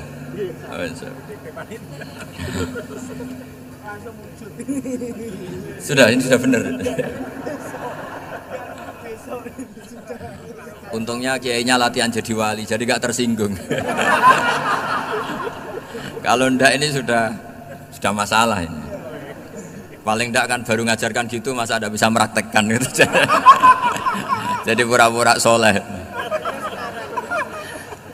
Tapi memang obsesi saya terbesar atau cita-cita saya terbesar memang setiap ngaji saya ingin orang mukmin semuanya itu bahagia.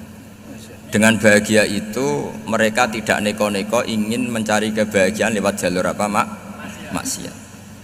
Sehingga dalam konstitusi ulama yang ditulis di kitab-kitab usul fikih, dan itu kitab yang saya kaji, selalu saya kaji, itu membela-bela sesuatu yang mubah itu sampai luar biasa. Karena melihat mubah itu, misalnya Anda tidur itu berstatus mubah, Anda bermain catur berstatus mubah, Anda rileks sama teman jagungan semalam dengan teman rektor atau dosen atau yayasan, itu melihatnya bukan mubah tapi tarkul maksiyah. Misalnya saya semalaman asik musamaroh itu jagungan malam sama Habib Toha Al-Munawwar. Itu awang ngitungnya bukan, wah ini jagungan ngalor ngidul tidak penting, tuh enggak. Malam itu bahak tidak ke dugem, tidak ke tempat maksiat. Sehingga ada ulama yang mengatakan mubah itu enggak ada. Saya ulang lagi, mubah itu enggak ada. Kan umumnya ulama bagikan wajib, ya kan, haram gitu. Terus diantaranya mubah, sunat, makruh. Ada ulama yang mengatakan mubah itu enggak ada. Kenapa? Logikanya begini, itsma min mubahin illa wa yatahaqqaqu bihi tarku haramimma. Karena tidak ada mubah yang Anda lakukan kecuali saat itu pasti ditinggalkannya sebuah keharaman. Misalnya Anda sedang jagungan sama istri di luar, di rumah, asik di rumah semalaman, mungkin bahas hal-hal yang ringan, mungkin melihat sinetron atau apa yang ringan. Tapi di situ terjadi Anda meninggalkan ke tempat-tempat maksiat. Sekarang ninggal maksiat itu wajib apa mubah? Wajib. Padahal Anda sedang melakukan mubah. Nah itu dicatat oleh Allah itu tarkul haram, meninggalkan keharaman. Sehingga masyhur dalam cerita wali-wali itu, Abu Yazid yang seperti itu ibadahnya pernah tanya, ya Allah, lalu yang makomnya orang seperti saya siapa? Karena beliau semalaman ibadah terus. Sama Allah dijawab, ya yang tidur di pinggir kamu itu. Abu Yazid, loh kok bisa ya Allah? Dia kan tidur terus. Ya kan dia tidur berarti meninggalkan keharaman. Ngomong sing potongan tukang maksiat itu apik turu apik melek kira-kira gitu. Apik turu. Timbang sama nak melek pola wis turu ae kira-kira gitu. Jadi nggak usah dipaksa tahajud, dipaksa qiyamul lail itu. Iya kalau qiyamul lail.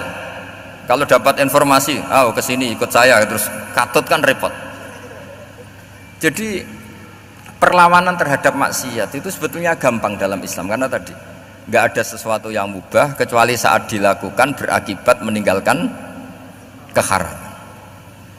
Mudah sekali. Jika banyak orang jadi wali itu karena melakukan mubah. Itu ada orang jadi wali itu karena sering makan. Ya makan-makan biasa itu. Karena ketika makan, ya Allah, betapa doifnya saya. Katanya saya presiden, katanya saya rektor, saya kiai. Ternyata kalau nggak makan tuh lemes. Apa hebatnya makhluk yang bergantung makhluk yang lain, yaitu makanan. Nah karena seperti itu terus dia al-laja'illallah, terus dia sungkeman ning Allah. Betapa lemahnya saya. Sebab itu ketika Quran mengkritik dan dengan tanda kutip kemungkinan Tuhannya Isa bin Maryam, itu ngeritiknya sederhana Quran itu. Mal masih ibnu Maryam illar rasul qad khalas min qablihir rusul wa ummuhu siddiqah kana yaqulanit ta'am. Isa itu tidak Tuhan, wong dia makan gitu. Kamu kebayang nggak misalnya punya Tuhan, wah tadi Tuhan mampir ke rumah saya, dia lemes, setelah tak kasih makan sehat lagi gitu. Itu kan nggak kebayang gitu. Tapi Tuhan marung di rumah saya, lemes tak gratisin, kayaknya tidak punya uang gitu. Setelah makan, wah gairah lagi. Kebayang nggak punya Tuhan seperti itu. Sehingga Quran kalau gojlok sederhana, karena yakulanit to'am. Sehingga wali-wali itu kalau makan itu sadar lemahnya dirinya, betapa dirinya tergantung makanan. Sesuatu yang tergantung itu artinya tidak hebat, tidak Tuhan. Jadi untuk menjadi wali, untuk menjadi dapat ridhonya Allah itu sebenarnya sederhana. Termasuk ada cara jadi wali yang agak kacau, tapi ini ya benar, asal niatnya benar.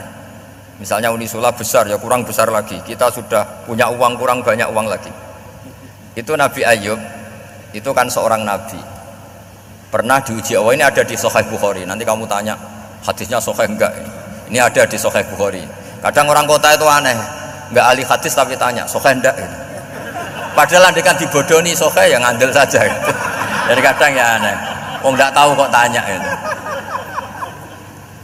Itu Nabi Ayub itu sudah kaya, pas itu sudah kaya, bukan cerita yang masih miskin, memang sudah kaya. Beliau di kamar dihinggapin satu belalang dari emas. Setelah belalang itu dikejar, ternyata yang jenis itu banyak, semuanya dari emas. Ngambil sana sini, ini yang kesak ini dipenuhin, saku ini dipenuhin, sampai banyak. Terus sama Allah digojlok, kamu itu nabi saya, kenapa kamu mengumpulkan harta sebanyak itu? Kamu itu nabi saya kok rakus? Jawabannya Nabi Ayub unik. Ya Allah, siapa yang bisa kenyang dari rahmatmu? Ya, jadi kalau kamu punya uang 1 miliar, kok ingin 1 miliar 100, ingin 1 miliar 200, itu cara ngitung bukan uang. Ya Allah, siapa yang bisa kenyang dari rahmatmu? Karena rahmat Allah tidak terbatas. Sudah Gusti, tenang saja, meskipun saya gini, rahmat Anda tidak akan habis. Sehingga waroi ada ilmunya, tomak juga ada ilmunya, termasuk ragus itu juga ada ilmunya. Misalnya begini, ini contoh rakus yang ada ilmunya begini. Ini saya beri contoh. Mungkin yang boleh niru orang-orang soleh, kalau nggak soleh jangan. Imam Syafi'i ini cerita nyata. Imam Syafi'i itu dulu ketika ngaji masih muda itu nggak suka sama guru yang kaya. Kebetulan dia punya guru miskin terus. Namanya Sufyan As-Tsauri, itu miskinnya Masya Allah. Sufyan bin Uyainah juga miskin. Jadi dia miskin, punya guru miskin terus. Sehingga idolanya ya sama guru-guru yang miskin. Suatu saat guru-guru ini menyarankan dia ngaji Imam Malik. Imam Malik itu kaya raya. Itu babutnya Imam Malik kalau diinjek itu mata kakinya tidak kelihatan saking halusnya. Kalah Indonesia lah kalah. Itu Imam Malik tuh gaya. Kalau ngaji di kursi tinggi terus pakai bukhur itu, pakai dupa Arab yang mahal itu. Pokoknya mewah kali Imam Malik. Terus dia mulai ini kiai kok kaya. Kemudian setelah beliau alim tanya, saya harus ngaji siapa setelah ilmu jenengan habis kira-kira gitu. Kata Imam Malik, sudah, kamu tidak usah perlu ngaji saya, kamu sudah alim alama. Terus Imam Malik datang ke Baki. Zaman itu Baki itu semacam kayak rentalan ya, semacam Grab lah kalau dulu itu. Mana kafilah yang mau ke Irak gitu. Ya sudah terus, oh kita mau ke Irak, ini antar ke Muhammad bin Hasan As-Syaibani. Itu dibiayai sama Imam Malik. Grabnya ya dibayarin, itu kafilahnya itu ya dibayarin. Imam Syafi'i disangoni surrotan min dhahabin. Jadi satu kepes uang dikasihkan. Itu pernah tak hitung semurah-murahnya itu sekitar 60 juta. Imam Syafi'i mulai mikir, kiai yang saya kritik lomo, sing kiai miskin tak puji, gak pernah ngamal kan, tentu orang miskin kan. Setelah datang ke Muhammad bin Hasan As-Syaibani, beliau itu pakar usul fikih, muridnya Abu Hanifah. Beliau al-usuli, pakar usul fikih. Itu Muhammad bin Hasan As-Syaibani itu kalau ngitung emas, itu di ruang tamu. Uangnya miliatan, emasnya banyak. Dari kota ini dipindah ke kota ini, emas kalau ngitung di ruang tamu. Bukan di kamar, di ruang tamu. Imam Syafi'i tambah kaget. Imam Malik kayak gitu sudah saya soal, malah ini kaya raya. Setelah Imam Syafi'i kelihatan kaget, digojlek sama Muhammad bin Hasan As-Syaibani karena beliau senior. Ata'jabu min hadza, kamu aneh melihat ini? Iya. Kenapa? Ulama kok kaya raya. Terus kata Muhammad bin Hasan, ya sudah, uang ini tak kasihkan orang-orang fasik, binti gue demenan, gue nyabu, gue macam-macam. Oh jangan, nanti dipakai maksiat. Oh jenengan mawon sing suka. Semenjak itu Imam Syafi'i rubah mindset. Jadi kalau kampus ini ingin akreditasi A, ingin mulia, ingin apa, kamu ridho kalau yang punya prestasi seperti itu adalah orang-orang fasik. Ridho enggak? Enggak kan? Maka didoakan ini. Nah itu namanya berpikir secara usuli.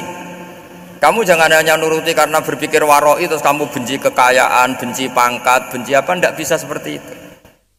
Karena pangkat dan kekayaan ketika dikelola secara kesolehan maka akan menjadi energi positif yang luar biasa. Semenjak itu Muhammad bin Hasan As-Syaibani berhasil mendidik Imam Syafi'i. Sampai akhirnya keterusan Imam Syafi'i berpendapat kalau orang Islam bisa bikin rumah tingkat kok punya rumah reok itu haram kata. Akhirnya keterusan. Kalau bisa jadi bupati kok jadi ketua RT juga haram. Karena al-Islam ya'lu wala yu'la alaih. Islam itu luhur bukan bisa diluhurin. Sehingga rata-rata orang Syafi'iyah termasuk kiai-kiai Indonesia itu rata-rata ya agak-agak politikus. Ya agak-agak kedonyan, mungkin sebagian ya kedonyan tenan gitu. Karena nggak ridho gitu loh kalau kesempatan itu dikuasai orang fasik kemudian menjadi kekuatan maksiat. Coba kalau bupati itu orang yang fasik, kemudian programnya supaya rakyat seneng semalaman dangdutan yang purno misalnya, supaya rakyat seneng dibolehkan dugem, dibolehkan judi. Tapi kalau yang jabat orang soleh kan ada beberapa perda yang menolak penyakit apa? Masyarakat. Jadi kamu jangan melihat bahwa kepangkatan ini hanya sebagai alat korupsi, alat otoriter, enggak. Asal kena orang soleh, maka ini menjadi energi kesolehan atau energi positif. Sebab itu ketika Allah muji para nabi yang soleh, diantaranya disifati apa? Faqad ataina ala Ibrahim al-kitab wal hikmata, terusannya ayat wa atainahum mulkan azim. Dan Nabi Ibrahim dan keluarganya tak kasih kerajaan yang besar. Nah sekarang masih banyak orang yang cara pandang ngapain bikin Unisula yang megah, ngapain berambisi punya akreditasi A dan sebagainya. Menyoal seperti itu salah secara usul fikih. Karena secara usul fikih kesempatan yang baik tentu harus diperjuangkan oleh orang-orang yang soleh. Karena ini supaya jadi otoritas yang positif. Itu dulu ada latihannya. Jadi orang dulu itu gampang sekali ketika milih miskin ditanya, kenapa miskin? Saya ingin hisab saya ringan. Tapi ketika mereka kaya yang soleh, supaya harta ini tidak dipakai orang yang nanti dipakai maksiat. Kita misalnya orang soleh kok mau pangkat, karena kita ada ridho, kepangkatan itu dipegang orang maksiat, kemudian menjadi energi maksiat. Begitu juga seterusnya. Maka ulama dulu itu rileks. Sampai Syekh Nawawi Al-Bantani itu nanti bisa dicek di tafsir Qul hal yastawil ladzina ya'lamuna wal ladzina la ya'lamun. Beliau muji-muji ulama. Kemudian ada seorang yang agak hasud mungkin. Tanya begini. Hebatnya ulama itu begini-begini. Terus ditanya, tapi kenapa kita sering melihat ulama ngantri proposal di rumahnya bupati katanya. Sementara bupati nggak pernah datang ke ulama ngaji ihya. Jawabannya Imam Syekh Nawawi itu unik. Ya karena ulama itu tahu gunanya uang, sehingga nyari uang untuk pondok, untuk masjid. Sementara bupatinya tidak tahu gunanya ilmu, maka tidak pernah ngaji. Jadi ya ringan saja oleh. Jadi ya sudah seperti itu. Jadi kalau ada ulama kedonyan, anggap saja karena tahu gunanya uang. Jadi kenapa ulama ngantri di kabupaten, bukan bupati ngantri di ulama? Jawabannya karena ulama tahu gunanya uang, sementara bupatinya nggak tahu gunanya ilmu. Ya kira-kira gitulah. Ada ustadz tidak ganteng, kesemsem rondo cantik, karena tahu gunanya ustadz itu. Artinya tahu gunanya kalau saya nikah nanti punya anak jadi gus, karena kan dia kiai gitu. Tapi rondone raro gunanya dia karena miskin gitu. Jadi ulama dulu itu rileks, menafsirkan apa saja itu rileks, termasuk saat terpojok itu rileks. Karena semuanya dianalisis pakai ilmu. Sehingga ciri utama wali itu apa? Ala inna auliya Allahi la khaufun alaihim wa lahum yahzanun. Enggak ada rasa takut, enggak ada rasa gampang. Karena melihat sesuatu itu gampang saja. Saya ulang lagi, melihat sesuatu itu gampang saja, ringan. Saya beri contoh ya betapa pentingnya mindset ya, cara berpikir. Orang itu menjadi kikir itu karena nganggap hidup itu lama dan uang itu penting. Kalau zaman Nabi itu sederhana kalau melihat hidup. Pernah suatu saat Nabi itu punya jatah makan, karena Nabi itu hidupnya juga pas-pasan. Jadi Nabi itu unik. Beliau di satu sisi kaya raya, bisa ngurmat Abu Hurairah, Ammar, Suhaib. Ashabu Sufa itu dirawat Nabi semua. Itu kan kaya, bisa ngerawat sekian orang. Tapi di sisi yang lain untuk pribadinya beliau miskin. Kadang nggak bisa makan hari itu. Tapi di saat yang sama bisa merawat Ahlus Sufa. Jadi keliru kalau orang hanya cerita Nabi itu miskin, untuk makan dirinya aja susah. Itu keliru. Kelirunya kalau tidak diteruskan, tapi Nabi mampu menghidupi Ahlus Sufa. Singkat cerita, jatah makannya Nabi itu dikasihkan orang ketika Nabi tanya, ya Aisyah, makanan jatah saya di mana? Oh ya Rasulullah, tadi ada orang minta tak kasihkan, maka makanan itu habis. Apa kata Nabi? Kamu salah Aisyah. Yang kamu kasihkan itu justru yang masih. Ya yang kamu kasihkan itu justru yang masih. Sehingga Nabi menganggap, makanya Nabi terus ngendikan. Ya kalau mukhatabnya lelaki ya kira-kira begini. Wahal laka min malika illa ma akalta fa'afnaita walabista fa'ablaita. Terus tanya, watasoddaqta fa'abqaita, kata Nabi. Harta kamu ya kamu makan, kemudian ke WC jadi kotoran, atau punya pakaian mewah nanti rusak. Watasoddaqta fa'abqaita. Ada yang kamu sedekahkan, yaitu yang abadi sampai akhir. Sehingga banyak pengusaha yang mencintai saya setelah tak ajari hadis itu, misalnya punya uang 1 miliar karena dia spekulan atau pedagang rawan bangkrut, disedekahkan ke masjid 50 juta, yaitu yang abadi. Jadi kalau suatu saat bangkrut, dia masih punya uang 50 juta di akhirat. Jadi Nabi itu mengajari sedekah itu apa? Ya sedekah itu pengabadian uang. Kalau kita kan enggak, bilang sedekah itu nguras uang. Itu pikirannya setan, dan pikirannya orang Islam. Itu cara berpikir setan, bukan cara berpikir umat apa? Sehingga Sayyid Ali Zainal Abidin itu kalau ada orang minta, kemudian beliau ngasih, itu beliau bilang gini, marhaban biman hamala zadi ilal akhirah. Matur nuwun nggih jenengan sing beto sangu kula nate. Jadi dianggap teller saja. Orang yang minta uang beliau itu dianggap tukang nyatet bank ini. Karena sudah ditabungkan, ya sudah. Kalau kita kan enggak, wah pengemis tuh ganggu gini-gini. Kecuali pengemis profesi ya mungkin kita agak-agak enak. Pada zaman akhir itu ada pengemis apa? Profesi. Jadi repot zaman akhir. Terus tak beri contoh lagi kebahagiaan ketika kita milih Islam moderat. Islam kita diajarkan guru-guru kita, utamanya oleh guru kita Mbah Maimun. Saya juga sering ketemu beberapa ulama dunia, termasuk Habib Umar. Saya juga ikut sowan ke sini pas beliau sama Habib ini Hasan Toha Putra di sini sama orang-orang moderat. Itu cara berpikir juga luar biasa indah. Beliau pernah cerita ya, beberapa ulama lah, banyak yang cerita itu. Saya pernah diceritani seorang alim, ketika ada orang ekstremis itu mau ngebom di tempat maksiat. Kebetulan yang maksiat itu kebanyakan ya orang Islam, karena di negara yang mayoritas Islam. Ditanya sama Syekh Sa'rawi. Syekh Sa'rawi itu mufassir top di mana? Mesir. Ini mau tak habisin karena mereka orang Islam kok maksiat terus. Terus ditanya sama Imam Sa'rawi, laumatu ala khini ma'asihim aina masiruhum. Kalau mereka mati dalam keadaan maksiat, mereka kemana? Ya ilanar, mereka pasti masuk neraka. Terus ditanya sama Imam Sa'rawi, wahal masiruhum ilanar muradun nabi amlah.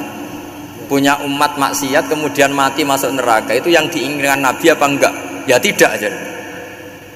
Ya sudah, tidak usah dibom, ditunggu tobatnya kata. Karena kalau mati dalam keadaan itu ke neraka, dan itu tidak yang diinginkan Rasulullah Sallallahu Alaihi Wasallam. Terus ekstremis ini menjadi tobat, tidak berpikir ekstremis pas. Jadi orang itu harus berpikir mindset yang baik. Meskipun kadang berpikir baik itu ya agak-agak kacau. Ada seorang wali majdub itu kalau berdoa agak kacau, tapi nggak bisa dibantah. Masyhur itu doa itu.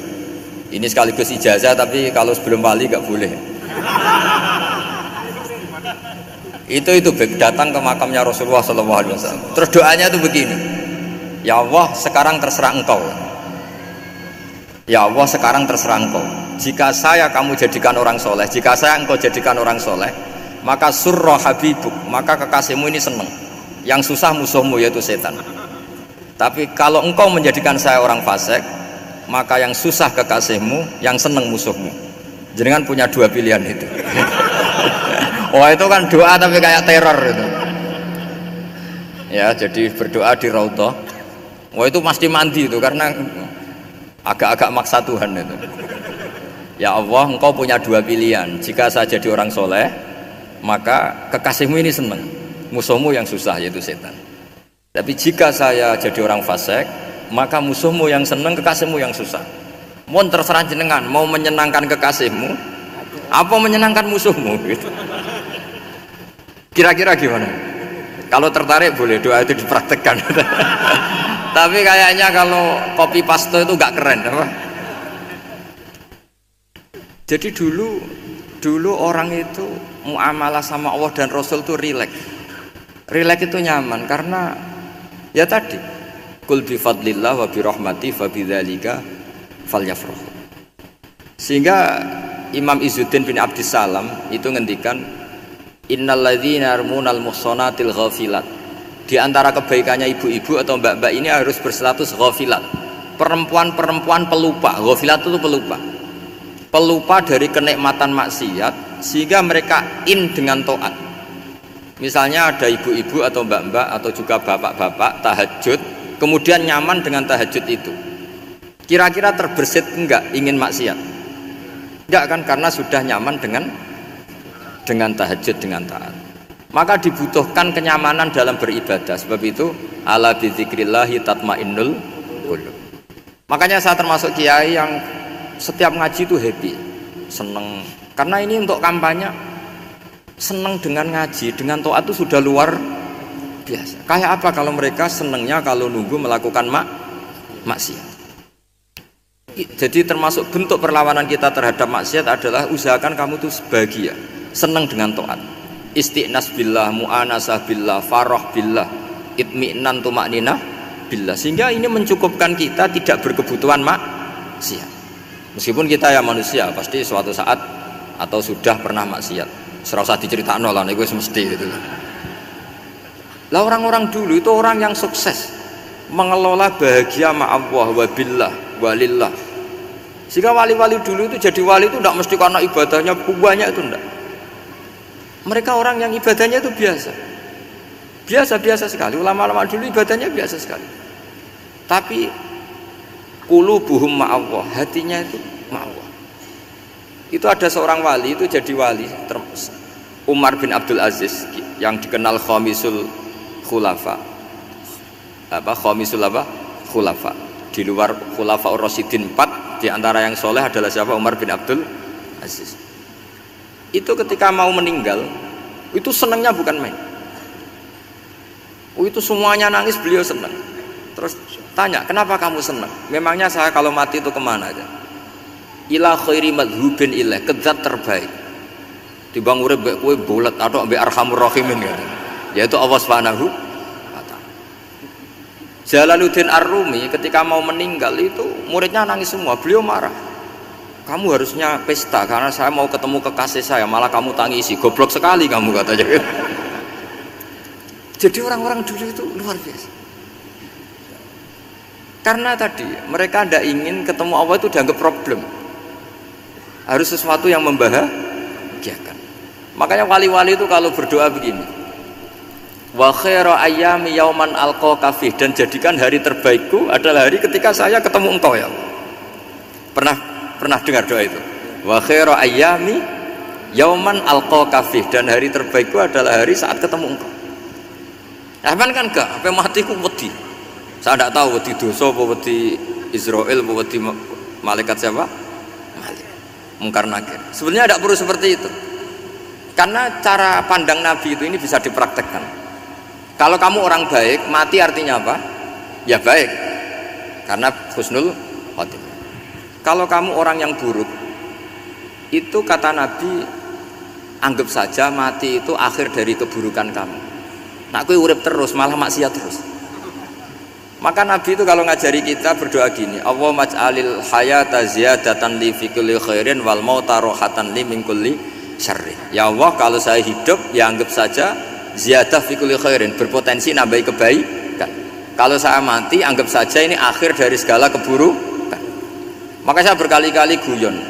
Makanya tradisi ulama-ulama NU, ulama-ulama pesantren, ya ada hanya NU, pokoknya ulama-ulama alim.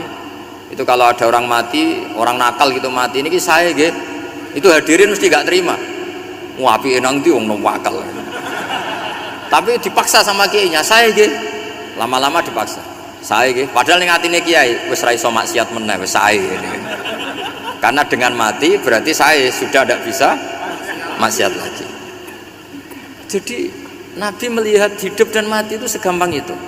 Kalau al hayata ziyadatan li fi kulli khairin wal mauta rohatan li min kulli syarr. Coba kita ke depan itu kan ada potensi zina, potensi korupsi, potensi maksiat. Yang bisa menghentikan potensi itu apa coba? Mati ya, udah pinter ya.